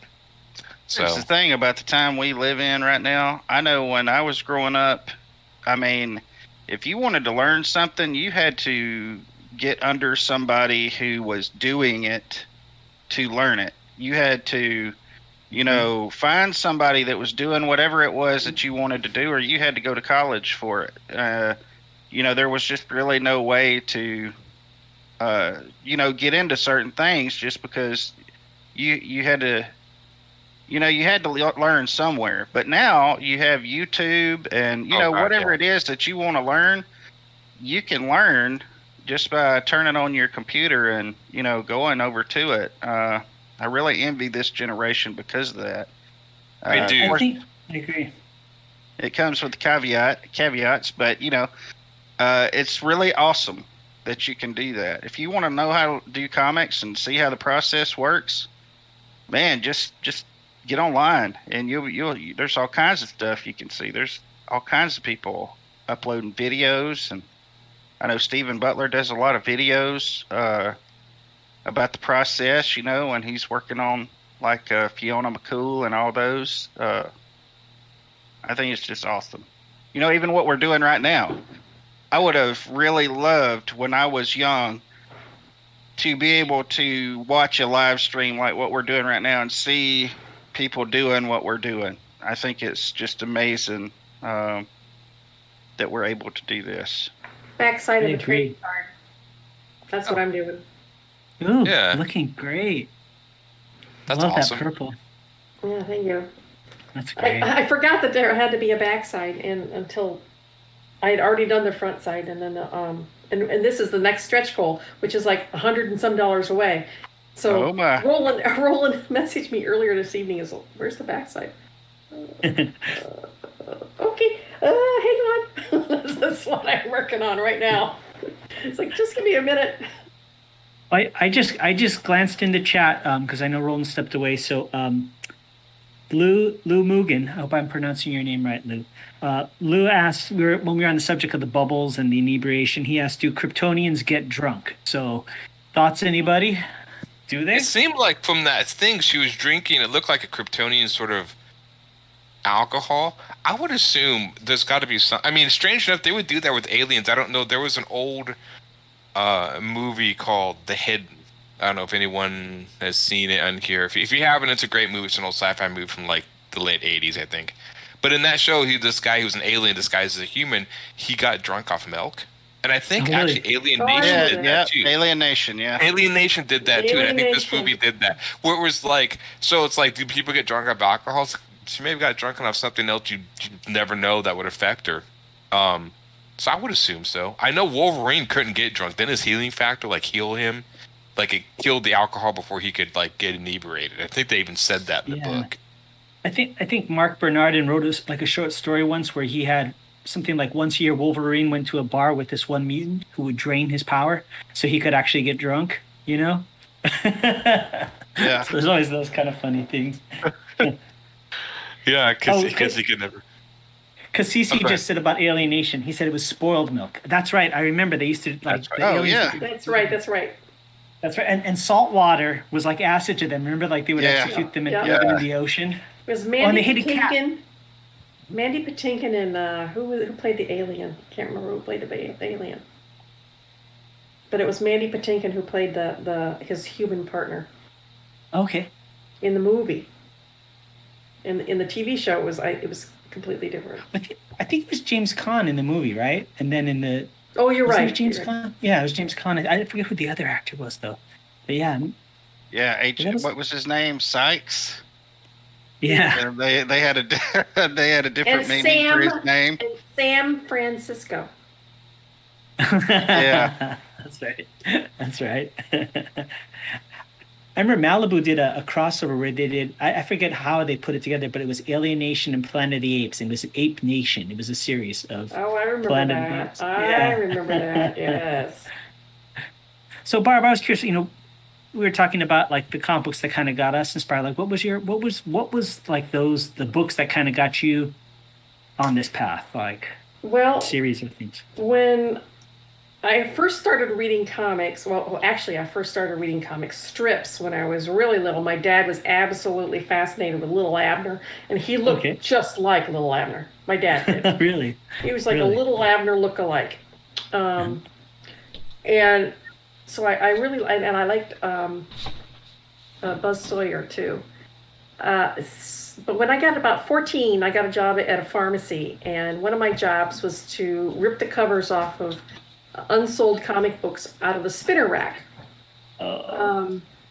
And I was supposed to then throw the body of the comic without the cover into the garbage bins. Well, the garbage bins would be the back of my car, and I would take them home and I would read them all without covers. But that didn't matter to me. I was reading them. And then I after I graduated, I kind of got away from comics, and then life happened, and I had kids, and I was stuck at home. Excuse me. It's been a long day. Stuck at home and bored, and I went to a Walden bookstore, and I ran across the ElfQuest graphic novels, and then I was that was it. I was gone. And you ended up working on those later, so that's pretty Yes. serendipitous, right? Yep, serendipity. Wow. Ended up Yeah, working that's for Warp cool. Graphics. That's So really that was how cool. I got in. And when I was the 14 and 15-year-old teenage girl working in the pharmacy, my favorite was Warlord. Was it Warlord? Oh, yeah, Was it- yeah. Morgan Travis, because, and I've said this before. I mean, what's not to love? You got a good-looking, hunky guy running around with a skull for a cod piece, and that's basically all I got. So, girls can be just as shallow as men on any given day. So he was that silver fox, right? Was that That's what was right. going The on? white hair, the very pointy beard. He was very dashing and swashbuckling, and wore a skull over the naughty bits. So, Lou just chimed in when you mentioned Little Abner. All he says is Little Abner, and he put gasp. So I guess he was excited about that reference. yes. And if you saw pictures of my dad back then, and exactly looks like him, really, really tall, huge, broad shoulders, tiny little slender hips, and the hair with the little to flip back, the little ducktail thingy. Looked just like him. He could have been the spitting image of the live version of Little Abner, That's cool. the farmer and everything. It was the farmer. I was talking about Little Abner. Anybody have any favorite comic strips that they used to Ooh. read? Besides Peanuts. Well, yeah, I mean, come on. I still own all the. Steve yeah, that was- Canyon. I own all the. I think it was like mine was like Far Side. I really like that logo. Yeah. There was one called Get Fuzzy that was pretty funny. I think that's still going. That might have been relatively new. Steve Canyon. I like Steve Canyon a lot. Oh yeah. That was more of an adventure strip too. Well, Well, yeah. Calvin and Hobbes, obviously. Bailey. Peanuts. Yeah, Beetle Bailey. Yeah. Yeah. Prince I Valiant, liked. although- I liked. Yeah. I thought Steve was handsome, so Did you guys still get excited reading the comic strips in the Sunday paper when they were all in color and they were all? There's still a Amazing. paper. I know, still back in the day. I still remember opening up and seeing that. I always wanted to see the Calvin and Hobbes because he would draw dinosaurs as spaceships or other cool I things. love Calvin and Hobbes. He's Uh, classic. Watterson is so fantastic, and Bloom County. Bloom County Yeah. was so. Didn't they change that eventually to like Outlander? He changed the name of that strip, I think. Yeah. What And then I was think it? he went back to Bloom County. Yeah, or he's something. on Facebook now. He posts new strips on Facebook. Well, Does he? Really? He's still doing it. Griffin? Yeah. He used to great. live. He used to live in Iowa City, which was like 13 miles from where I grew up. You know, it's Right. funny. I saw a strip of his. I remember that was like perfect. I always think of Roland as a professor doing this. It was some guy talking to his class, and he's like talking about history or whatever. And then you see all the kids writing notes, and then he just starts testing the kids and starts saying just completely outrageous things, like things that are not even in there. The kids are like, "This is the greatest class ever!" Like not even just they're just writing all the notes down. They don't care what he's saying. The teacher just kind of puts his head down and cries. I was like, the funnest. I always thought of poor Roland. It's like, did your class really listen to you, Roland? You know, I test them. So the ones who don't listen are the ones who score poorly on the test. And they're like, when did Yeah. you mention this? I'm like, I mentioned it in class. I grabbed this I know. not too much before. Look at that. When Beautiful. I mentioned it when you weren't paying attention. Yeah. If you weren't on your phone or eating that burrito, you got it. Yeah. So just so you know, Roland, we're caught up on the Facebook comments. So, Okay, excellent. yeah. So Thank you. I appreciate it. Let's see. Stephen Brown on YouTube said in one of the Spider-Man comics when he was fighting Doc Ock, instead of calling Spider-Man by his name, the letterer made a mistake and called Spider-Man Superman. That's Oh, boy. funny. That is You funny. you would have thought that the editor or someone in that office would have caught that before going to press. I also That's like funny. ones that where you see like somebody has done a word balloon and they're doing it word for word. They're not paying attention to what they're lettering, and it's like so and sound effect here, and then they went and Yeah. Well, it's funny because that's one of the things I teach in my class is like, you don't put notes to the letterer in the middle of the text that you want on the page. no, You 'cause know, it'll end up- it's like there's the colon, and then the colon is the signifier to the letterer that hey, everything after this colon goes on the page. If you want to send them messages, if you want to send them notes about you do it before the colon. So you put sound effect, and then in parentheses, any note that you want. Hey, this is going to be here. This is going to be that. This is going to do this. I want this blue. I want this whatever. And then your colon, and then the text. Because a lot of letterers will literally just copy and paste the text, and they'll go Exactly. to that colon, and they just copy and paste. They're not reading it. They're not editing. It's not their job. It is not their job to read your text. It's their job to place it. That's right. I still There was remember. a show when they did that when this guy was learning English, and it's like, what did you learn today? He's like, I learned that cars are red. Repeat after me. I learned, because he's like picking notes. Like, wait a minute. I still remember learning at Malibu not to name any character Clint or Flicker, or Clint Flicker was one of the names that we were. Oh boy. Yeah. That's a lettering tip. That's Yes. a free one. Just to show you, Roland, that I am on the job. I'm working on the back cover of the. Woo! Yeah. Now I got to put my Nice. text in.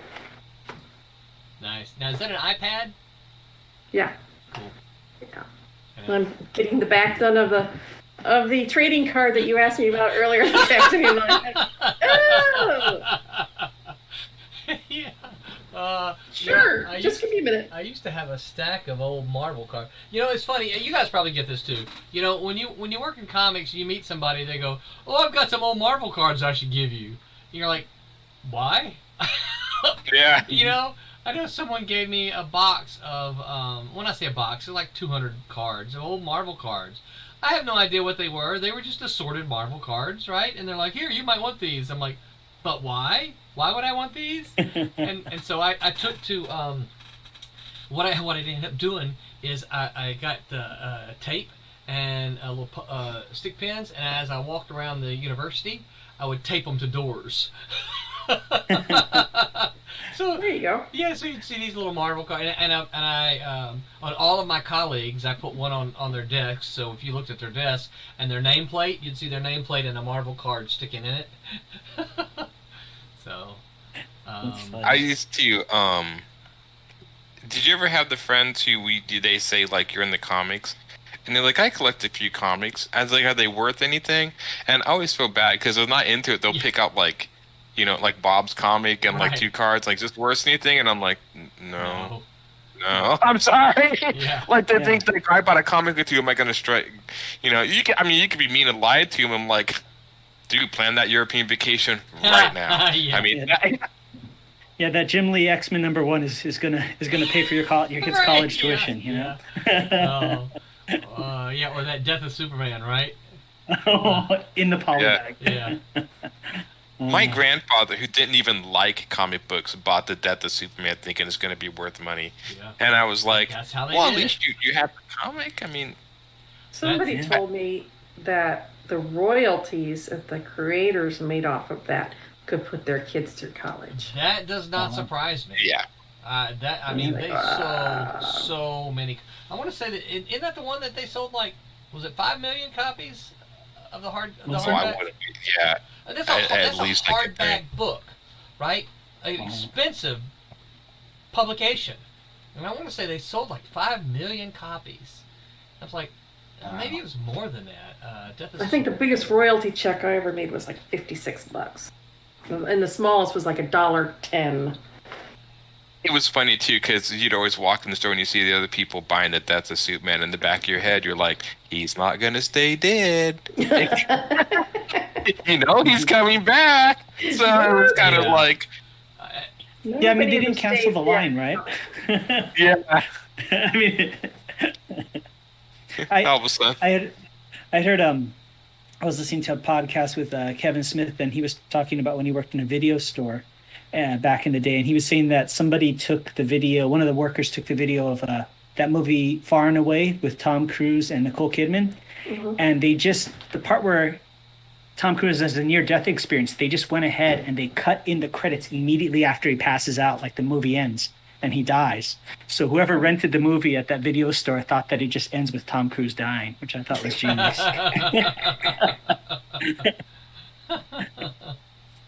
I still remember I kind of I worked at a video store back in the day, and I kind of made this guy's day where he was with his wife, and don't do this at home, kids. I'm not condoning this, bad me. But she was like, "Oh, how's this movie? Is this new movie's good?" And you see the guy behind us, like, you could see how he just did not want to watch this. I'm like, yeah, I've seen it. It's pretty good. I mean, he dies in the end. Oh, sorry, did I give away the ending? The guy behind her was like, "Yes, dude, thank you." So he's like, "Oh, okay." So yeah, I was That's the trying to bro help him code. out a little bit. Nice. But Never betray your customers. Yeah. I was trying to see if I could find the. May have to go look on John Jackson Miller's Comicron. That gets all the numbers. We're still at 53.51 on this Kickstarter, so somebody Needs to step up. yeah, and pledge. Get us out of our little slump here. We need to get to that stretch goal. You're not going to be disappointed if you do. I guarantee you that Very both true. stories have gotten rave reviews. So they're great books. You'll get your money's worth. Let's put it that way. What you can do is we could have Curtis or Barbara, most likely Curtis, start crying, just really crying, and the only way to get Curtis to stop crying is to pledge the Kickstarter. Yeah, but you Yeah. see, if that happened, then my mascara would run, and can't Yeah, do I it, know. so. Well, that's all the more incentive to pledge that Kickstarter before he starts crying. I don't cry. Oh. Don't make Curtis cry. Pledge the Kickstarter. What was that Brian Boland cover? I think it was for Animal Man, where it just had a hand with a gun, and it was pointing towards it was holding a cat, like he was going to shoot it, and it said, "Buy this book Yeah, or we I shoot remember this that. cat." Do you remember that? That's good. That is good. Yeah. Didn't John Byrne do something like with? She-Hulk. Yeah, with the jumping rope, right? Yeah. No. Oh well, I know the. There was first that, issue- but there was something else too. He did. First issue, She-Hulk. She said, "Come to buy my I comic, helped a little bit. or I'll Well, come to your house and rip up all your hopefully. X-Men. That's comics." right. Yeah. That's right. It sounded like I'm that. just waiting That's until cool. one of my Yeah. other. So I just posted a question to Brett. See if he'll Let's answer me. go. So on Twitch, there's become this Someone thing even highlighted it. where these girls get into Sorry, someone these fill me in. What's happening with that refrigerator? plastic swimming pools. You know, the kiddie pools. They fill them with kiddie pools, and basically they get in That's hilarious. the pools, and they stream from there, right? It's just Okay. it's just swimming pool streams. I don't. And they've got a name from it. Brett says all the gamers Maybe- make fun of it, and they were For the recently Kickstarter. recently demonetized. Let's do. Yeah. I mean, Yep. is there anything other than being in a swimming pool? I mean, are She's they in like, a bikini in the swimming If pool, you- yeah. yeah, are they yeah. naked? No. They can't do that on Twitch. No, they just they're like, oh, if I get 15 subscribers, I'll stand up. You know. Oh, we could do the opposite. I won't stand up. Well, if that's you- what I was trying to head there. but I I'll do wanted it for the Even Kickstarter. Lampard I wanted I'll to- take one for the team. figure out what they were I'll stand up in called. the kiddie pool. Did you just give away our next stream? Oh, we Well, did. you know, I seem Red. to remember the last Divinity Kickstarter. We hit Yes. $7,000, and Tommy Floramonte was supposed to do a pole dance, and I Yes, haven't that's gotten what my I pole think dance so. yet. Oh, That is Casey- also a threat. I'm glad To you get told them me to that. pledge to the Kickstarter. Yeah, Guys, if you don't Casey's- pledge, What are those? if you don't swimming- pledge to the hot tub Kickstarter, streams? we'll make Tommy do the pole Yep. dance. You better cough it up now. Guys, because CC's chiming in, he That's says a he good thinks idea. he can hear somebody else on the stream. I don't know if there's if there's anybody else that has a different mic on or something, but CC says he hears somebody else on the stream. Well, let's try this. I'll mute mine. See if you can Testing, testing. Yeah. What are they saying? There's like a. Let me mute He mine as hasn't well. clarified yet. Let me mute Feel free mine. to let us know. Feel free to let us know, Cassisi. Crazy. It just helps me because I hear a lot of voices. So if you can distinguish the voice for me, Yeah.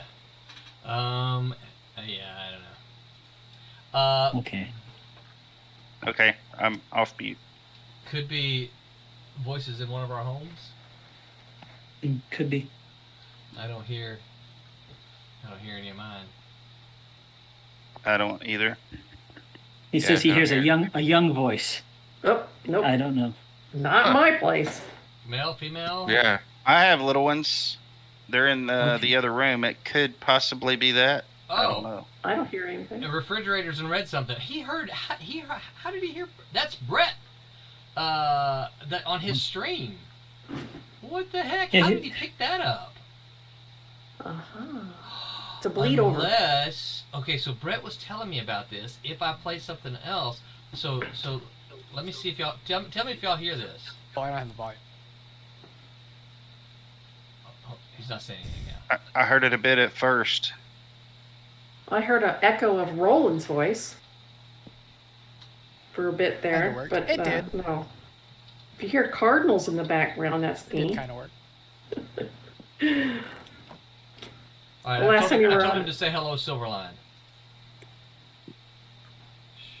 Oh, also, Roland, when you sent me the Did I last say hello, package, Silverline? you, Hello, you Silverline. put Why am I a saying hello, Mickey Mouse Silverline? comic in Did y'all there. hear that? Hello, Silverline. No, But Cassisi says he heard it for a Okay. bit. So So that's maybe some bleed over somehow with Yeah. Discord. I don't know.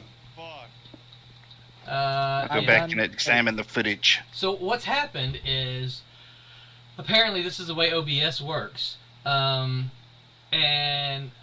so because it's on my desktop, because in order to hear long story short, in order to hear the audio from that desktop, I have to turn on the desktop, and because I was playing Brett's stream on the desktop, it got picked up through OBS, which then got sent out on our stream. Sorry about that, y'all.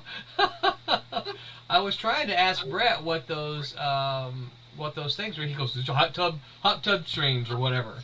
So I was trying to ask him what those were called, and I had to turn his volume on in order to hear him because he doesn't type back because he's playing a game.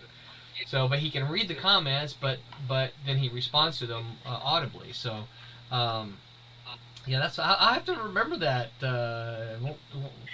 when I. But I guess that's good if like I show a video or something, then you get to hear all that. That's interesting. Yeah, I don't know what they're talking about. So Wubba said too something about a refrigerator. I'm gonna have to ask Brett about the refrigerator thing. 'Cause I've heard him say something about that before we started, and I'm like, what are you talking about the refrigerator? I don't know what that means. So anyway, that's the mystery solved. That's what it was. If I play, see, like I'll what did I had? I'm glad no sound came up when I was looking through some of these other stuff. I'll oh, this will get us banned if I do this though, because it'll be copyrighted material. Yep. But this is one of my favorite tunes here. Oh, it's live. I don't want live. Why does it not give you live? I think it'll just demonetize you. Yeah. What? It's Not kind of sure. fun to actually stream back and forth and see what each artist is doing. I'm watching Curtis, and I'm watching Quentin, and then I know Wubba's gonna like that's this. it. Y'all can't hear it, can you? No. No. Wow.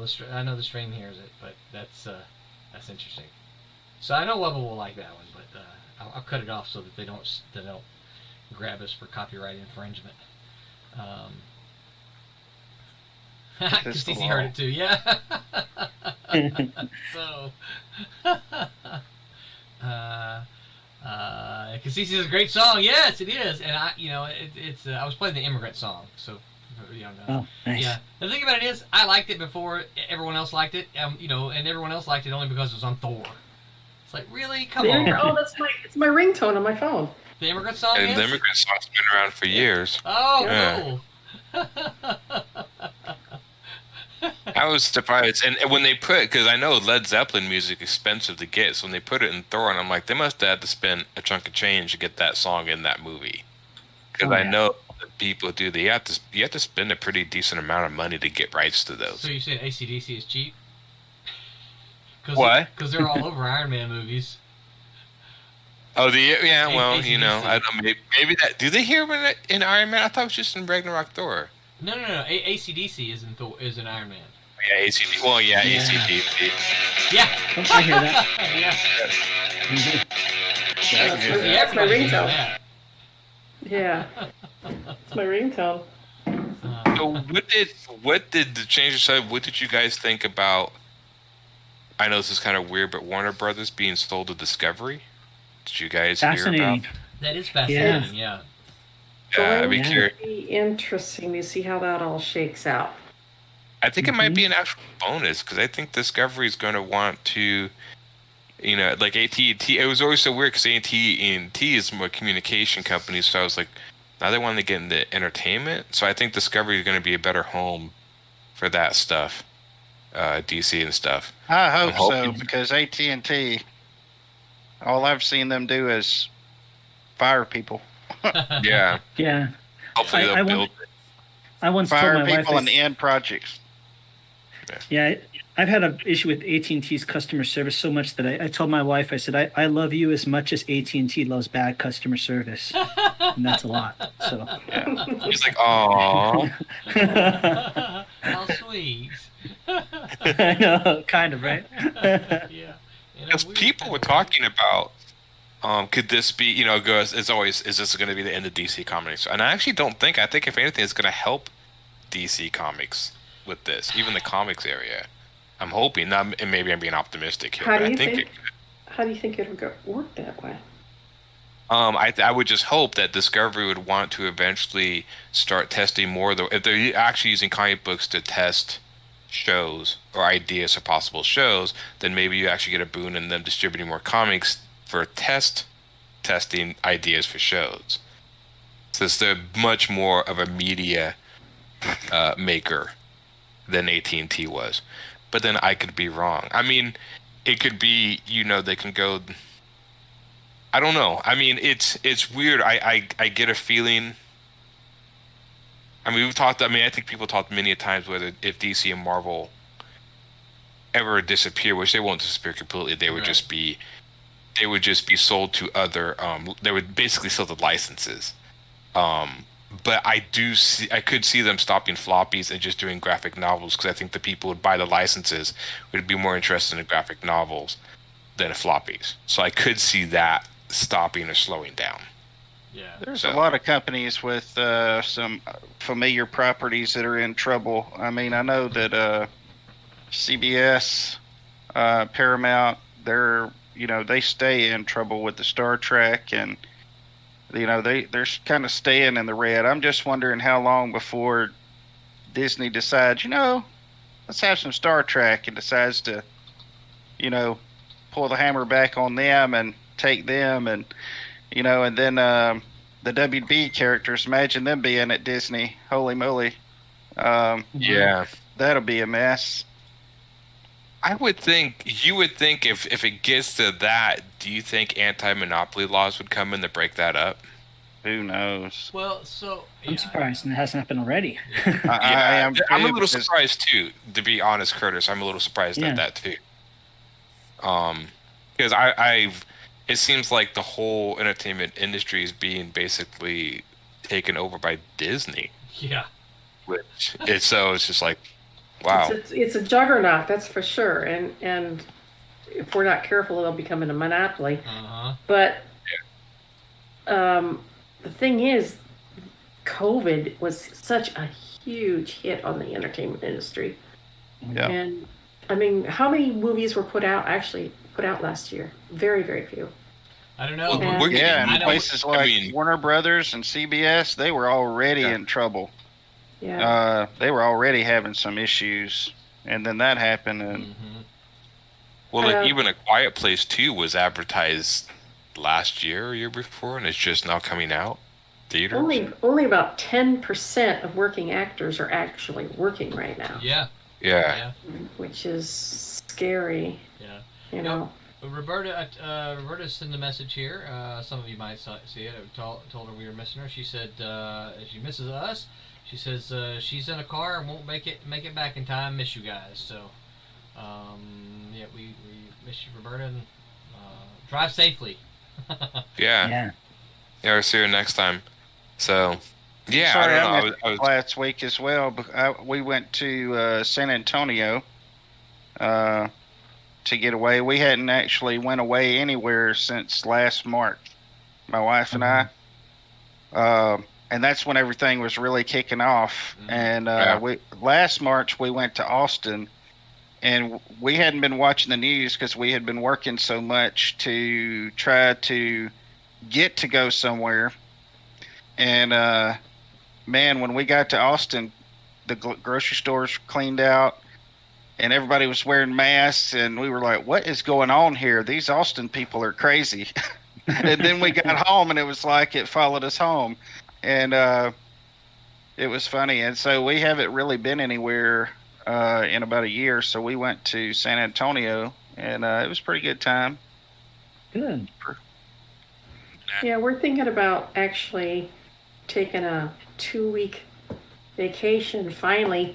No, first vacation in like 2 years next September, just making a 2-week trip down south and hitting a Cool. bunch of places. I have a niece who lives in St. Petersburg, Florida, that we could hit. Oh, that'll be fun. Yeah, Not very far from us. true, true. I've never seen Key West, so we've got a few things we want to do in Central Florida at the time, and then I want to go down and spend a few days in Key West at a bed and breakfast. Dick, 50 years ago, Dick, no, not that long, but close, yeah.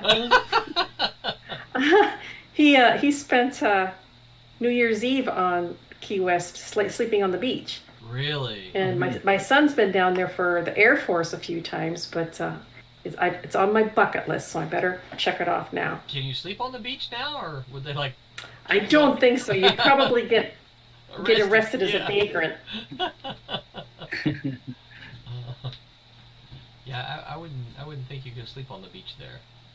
But it's been so long since we've gone anywhere other than Iowa for, taking care of my brother now his estate. And that's it. That's it for the last 2 years. That's So Yeah. it's time to start living again. Yeah. The nature of my work is if I'm going to leave or if I'm going to be gone, I have to prepare well in advance because, to be caught up with everything so that I don't have so many things waiting for me when I get back. So it's pretty tough. And listen. hers is, yeah, it's pretty nuts to try to go and do things anymore. Yeah. Do you actually design the shirts? Or do you actually do the screen printing, or do you do all of it, or? Well, back in the day when I first got into it, I did everything. I took orders, I did the artwork, separated the artwork, printed sometimes, did screens. But this company that I work for now, I do strictly art. I don't have to separate it. I don't have to. We even have proofers. It's a national company. It's awesome. And it's a big company, but it's still got that mom and pop. I feel too. Yeah, it does. So it's pretty awesome. I just have to do the designs, and they hired me specifically just because I need the process all the way down the line. So you knew what needed to be done in order. Yeah. Yeah, because a lot of graphic artists coming out of school, a lot of times they have a lot of knowledge about programs and they can just zip through programs, but they have no real working knowledge of after that. Where does it go then, and what happens to it after that? But I've been there about 14 years now at this place. Wow. And before that, I was a teacher. Wait, did you say that Yep. before that you were a teacher? Yep, I was a teacher. Wow, what did you teach? I taught high school history, some science. Eventually, over my time, I taught for about 7 years. So eventually, I got into English, and I also taught college at night in the Bible Institute. Wow. So. Yeah,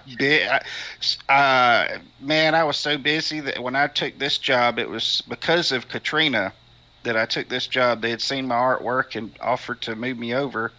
We had pretty much nothing left after Katrina had hit. We were living in Gulfport, Mississippi, and they moved us over and everything. So it was pretty awesome, and I didn't really expect to be there. Or be here 14 years 14 years later. I figured, I'll do this for a little while. We'll get on our feet because at the time, we were just in a transition. We were in the housing market in Gulfport, and when the Katrina hit, everything went up about $30,000, just way up out of our, So I really loved teaching. Really loved it. It was awesome. I still talk to my students. Yeah, I didn't realize that. I don't guess. You're talking about vacations. I didn't take a vacation here probably for 7 years. And wow. Yeah, and part of the reason is the way the instructors and classes are designed, right? So our classes are 4-week class. Our semesters, quote unquote, our semesters are 4-week semesters. And so I teach a new class. It starts every 4 weeks. Okay, now we have Christmas week off, and let me rephrase that. The students have Christmas week off and New Year's week off, July 4th week off, and then a spring break week off. We're given one of the either New Year's or Christmas. We're usually given one of those as a gift week, right? And but we don't have those other weeks off.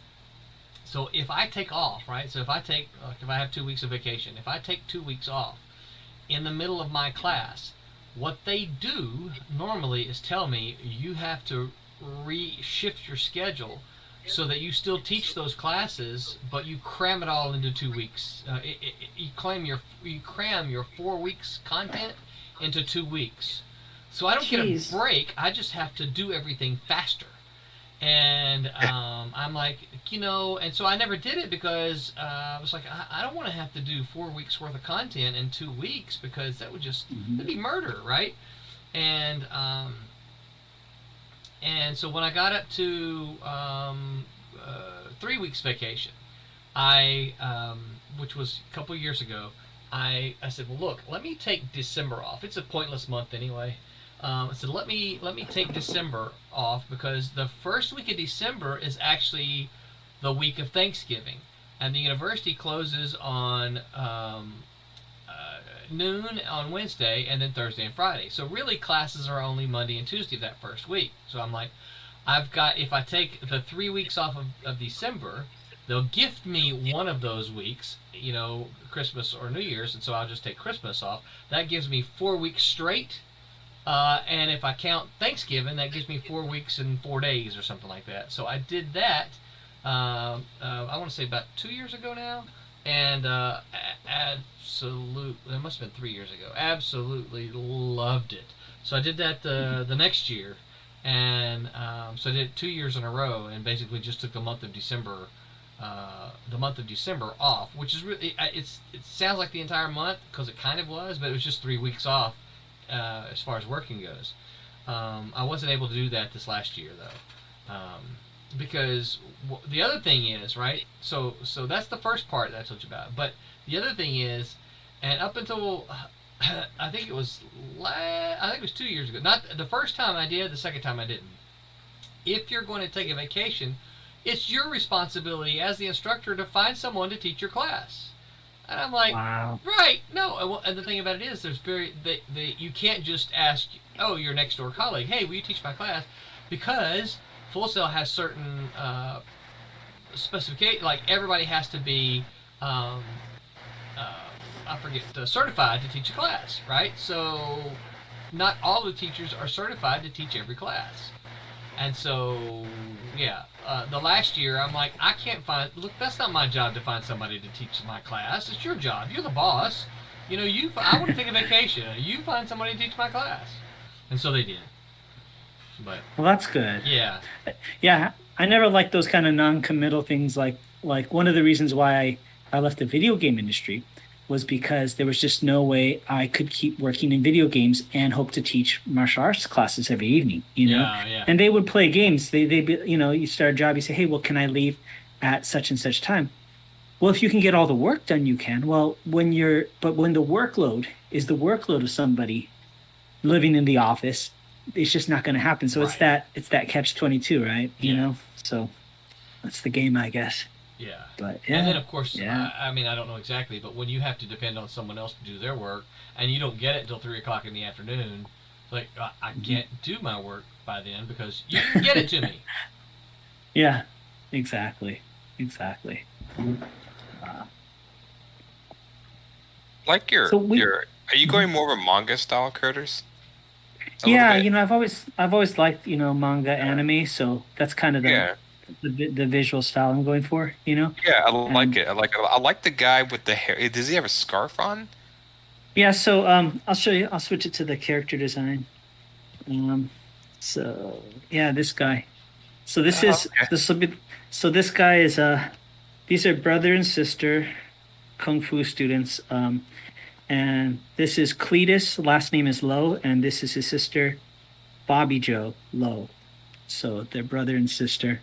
And he's a big boy, so I wanted him to be like he sweats a lot, so he has like a towel around his neck. So Got he's it. like always gonna be like wiping his face, like. So that's No, kind it's of not an ascot. It's a towel. no, it's not an ascot, but it should be. It should be an ascot, right? Yeah. Ascots are underserved Yeah. in comic books. I've I often think thought of starting to wear one. You I want should, to bring you should. ascots back. I love that. I think the last cartoon character at ascot was Fred from Yeah. Scooby Doo, right? Wasn't that the Yeah. last one? Wow. I wouldn't Yeah. even know what an ascot was if it wasn't for Fred. We awesome. are still at 53-51. I cannot believe no one has stepped up to the plate and helped get us closer to the 5,500 stretch goal. somebody out there listening has got to be listening and saying, I haven't pledged yet. I need to go pledge. Now is the time to do so. Guys, Hey, Curtis, start crying. yeah. Or bring out the hot tubs, right? Bring out the hot tubs. Yeah, that's what it is. You put me in the hot tub, and the thing is, if you pledge, or Aaron will stand up. That's how you get the pledges. Yeah, we ought to spoof this sometime, and all of us actually get to kiddie pools and get hot tubs. Nobody wants to see that. You know, you say those kind of things, but then just go on the internet, and you're like, This is the internet. Yeah. Somebody Yeah. wants to see me in a hot tub. Somebody. There's got to be somebody. It'll be part of our Silverline After Dark program, which is Hey Curtis, I think you got a little How'd too the much lead Kickstarter in come out your, when you did the hot tub? Is that just Best ever. placement balloons? it's just there? because it's just because it. Oh, which one? Oh, okay, I think if you you got think a so. little too much lead. Hey, like that old Close that it up old, just a little bit, I think. 7-Up commercial, I think it was, where they had the truckers calendar. They were on the Mhm. beach. You're caught in the Oh, net. yeah. You're caught in the net. Oh, that was funny. So I guess we need to wrap this show up. Bring it to a close. Are you trying to work on that, Curtis, or are you just? Oh, I'll adjust it afterwards. I Okay. have to go into the settings. So, Yeah. Thank you. So anybody got any final words here? Let me go back here to the.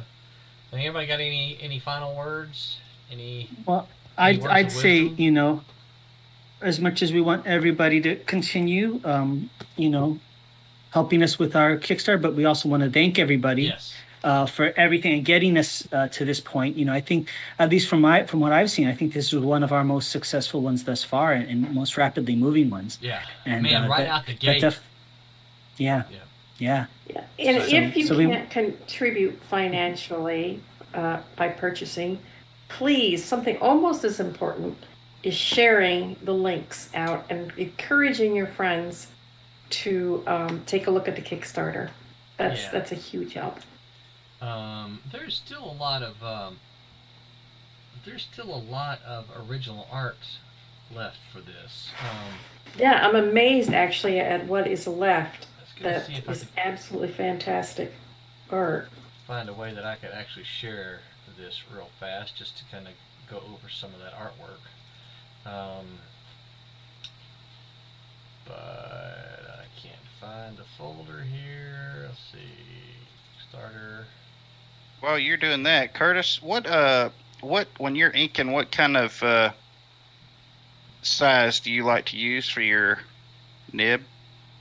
Oh, I'm still doing everything pencil, but I usually lay everything down with a 0.5, and then I'll go up and down depending on the detail. But I usually start at 0.5 Okay. for myself. I How was about just yourself? curious. Yeah, I go up and down from 5. I try not to go any lower than 5, Mhm. just for end product printing. Mhm. 5 to 11, sometimes Okay. 12. Depends on how close they are to the camera, Mhm. or if I'm, zeroing in on something. Rendering lines are usually smaller. So Yeah, and I usually because I actually used to do like a traditional like 2D animation. I usually really build things up, so I'll do like 0.5 and then just kind of keep layering it until I feel it's just right. So it's not necessarily a set point. I don't you know what I mean? I kind Right, of build right. up to it. but I love your line weight, and I love that. What I really like about what I've been watching you do is you can see in the different texture really between the muscle, the metal, the hair. It's a real subtle art. It really looks good. So Barb, can you Yeah. see the screen? Hang on. But here or on the Kickstarter screen? Either way, I guess, because I'm sharing it. I just thought you might want to talk about a little bit of this artwork here. Yeah, here. Oh, okay, I can see it now. Yeah. The right now, what's showing is the Divinity #2 cover by Dean Zachary, and this is an absolute amazing piece. I've worked with Dean Zachary for a lot of different things, and we work so well together. the drama that he puts into his covers is just staggering. It's for sale yet. I Yep. want to scroll down. And then we see a beautiful original pinup done with inks and gray wash by Ken Hooper. Ken Hooper is another penciler that I've worked with many times. With DC, we did Primal Force together. We did ElfQuest together. We've done a couple of other things I can't remember off the top of my head. He used to work on Aquaman for DC and several other projects. And his style is just, he has a very, almost a Art Nouveau type of feel to a lot of his works. It's beautiful. And then we have another piece by the inimitable Mitch Faust and myself. This was a piece from the first Kickstarter that did not sell. Actually, I didn't have it for sale, so I held on to it. Yeah, it was a print for the first one, and I held on to the original artwork. And for number 2, then I gave up the original artwork for this. Here we have a piece of artwork of just Zachariah, done by legendary Rick Hoberg and myself. Great. Yes, he's just a classic style. If you really like clean, classic comic book work, you cannot go wrong with Rick Hoberg. Right. And one of the original character sketches done by Alex Sarabia, my regular penciler. This is a character sketch of Olivia. Somebody pointed out to me the other day that it looks like a lot like Brandy from Liberty Meadows. And I have to admit that it does kind of look like that. We've got some interior artwork, again by Alex Sarabia. And inked by you, of course. And inked by me, yes. That is available, this nice little dramatic piece. And this is from the current issue, so... This is from the current issue, You're seeing right. pages that will be in the book that you will get when you back. Right. Page 3 and page 8. We'll get our first glimpse of Olivia in the pages 7 and 8, I believe. Yeah, I love her intro scene. And I like this particular page because her boss is asking something unethical of her.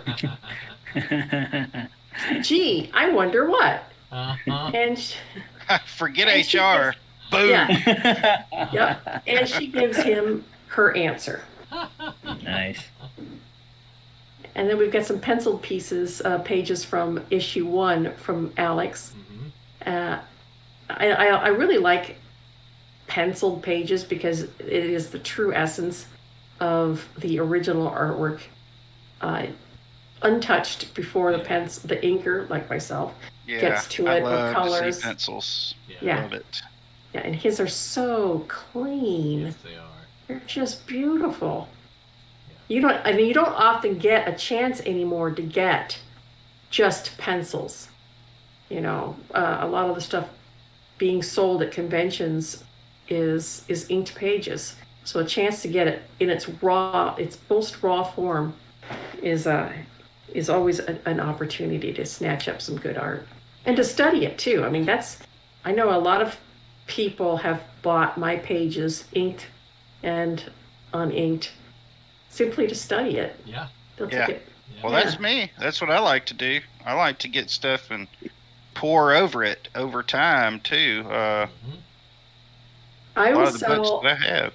Yeah, I will sell my non-dramatic interior pages for a reduced price because it's not the stuff that's Yeah. got the huge impact that people usually like, the drama. But people buy it and they'll say, "I'm buying it because I want to study your work." Mm-hmm. And it's an achievable, cost-effective way to really study inking up close. I mean, they sit there and they really, how did you do this line? Right. Yeah. Yeah. Yeah. Well, and this is Kickstarters, I think, are a fantastic opportunity. Our Kickstarters almost always have original art with them. I'm not going to say always because just as soon as I say that, we'll have one that doesn't have any. But almost always have original artwork with them when we can do it. And so this is a great opportunity for you to get the original artwork to the book that you're also going to get and support and be a part of it. Have your name in that book, in that Kickstarter version of the book. So I think that's to me that's a cool, special kind of thing. So don't forget to do that. Shout out to our sponsors. Who are they, Barb? Our sponsors are Daytona Beach Comic Con and History Camp. Excellent. Thank you guys for being our sponsors. I guess where can we find you guys on the internet? Quentin, where can folks find you on the internet? You can find me on Facebook under Quentin Bedwell. Also Instagram. On Discord, I am Kenobi, Quenobie. I'll put my cursor there so people can see. It'll show up on the stream what your name is. So. Yep, and that's I think that's pretty much it. I have an old MySpace that I haven't been to in a while. You can find me on DeviantArt as well. DeviantArt is QJB. All right. And that's it. All right. How about you, Aaron? Where can folks find you on the interwebs? Facebook on Aaron Humphreys or Humphreys Illustration, HUMPHRES. The RES at the end is important. You'll find every other person but me. And then ALH3810 is my Instagram handle. And then I am updating Goblins. I'm just going to go forward and keep updating. So tomorrow I should be updating another episode until it's done. Cool. So I am working on that. So nice. Webtoons, that's on Webtoons. Yeah, and I think that's every place that you can find me. Cool. And you should be getting a real short script in the emails here, and yeah, if you don't already have it in the next day or so, you're gonna like it. Yeah, I haven't gotten it yet, but yeah, okay. It's and I'm pretty much should be by tomorrow. I should be ready to work on the next Obsolete. Oh, cool. So I'll be waiting for the script they're getting to. Yeah. Nice. The page 10 through 12. Sweet. I break everything down in threes. Don't ask me why. Hey, if it works for you, it works. That's all that matters, right? It just helps me, and even for artists out there, it kind of helps sometimes instead of looking at a huge project, break it down. So I work on 3 pages at a time, and that's my goal. Yeah. Focus helps you break it down. CC says good night all. Thank you, CC. Good night to you as well. Thank you, CC. Yeah. Curtis, what about you? Where can folks find you? Sure. Yeah, you can find me on Facebook, Curtis Fujita. I kind of have like 2 paths, so you can find me through my comic book. It's Shadow Ghost Comic on Facebook and also on Instagram. And then from my martial arts school, Tiger Crane Kung Fu, you can find us on YouTube and Instagram, Tiger Crane 805. And we have a brand new website, tigercrane.net, if you're interested in learning Kung Fu or Tai Chi or Tai Chi online. That's where you can find us. Cool. Barb, where can folks find you on the interwebs? Since I'm the only Barbara Kilberg there, just Google my name, Kaalberg, Barbara Kilberg. It'll bring up Twitter, Facebook, DeviantArt, Instagram, and about 25,000 other pages. Seriously. Very cool. And I am Roland Man. You can find me on Facebook, Twitter, Instagram, all those places. Basically, if it's a social media site, except for MySpace, I am probably there. So follow, like, and all those Silverline places as well, which is really where you're going to find me most of the time. Please don't forget to like, share, subscribe, follow, checkmark, all those other places, all those other things that you do, so that you can help us get more eyeballs on our thing, so we can keep doing this thing that we love to do. And go back to Kickstarter if you haven't already. If you can't, back it, share it. And until the next time, remember to make minds. Good night, everyone. Let's see if I can remember how to exit out of here. Jam. Are you sure you wish to exit? No, I want to stop streaming is what I want to do.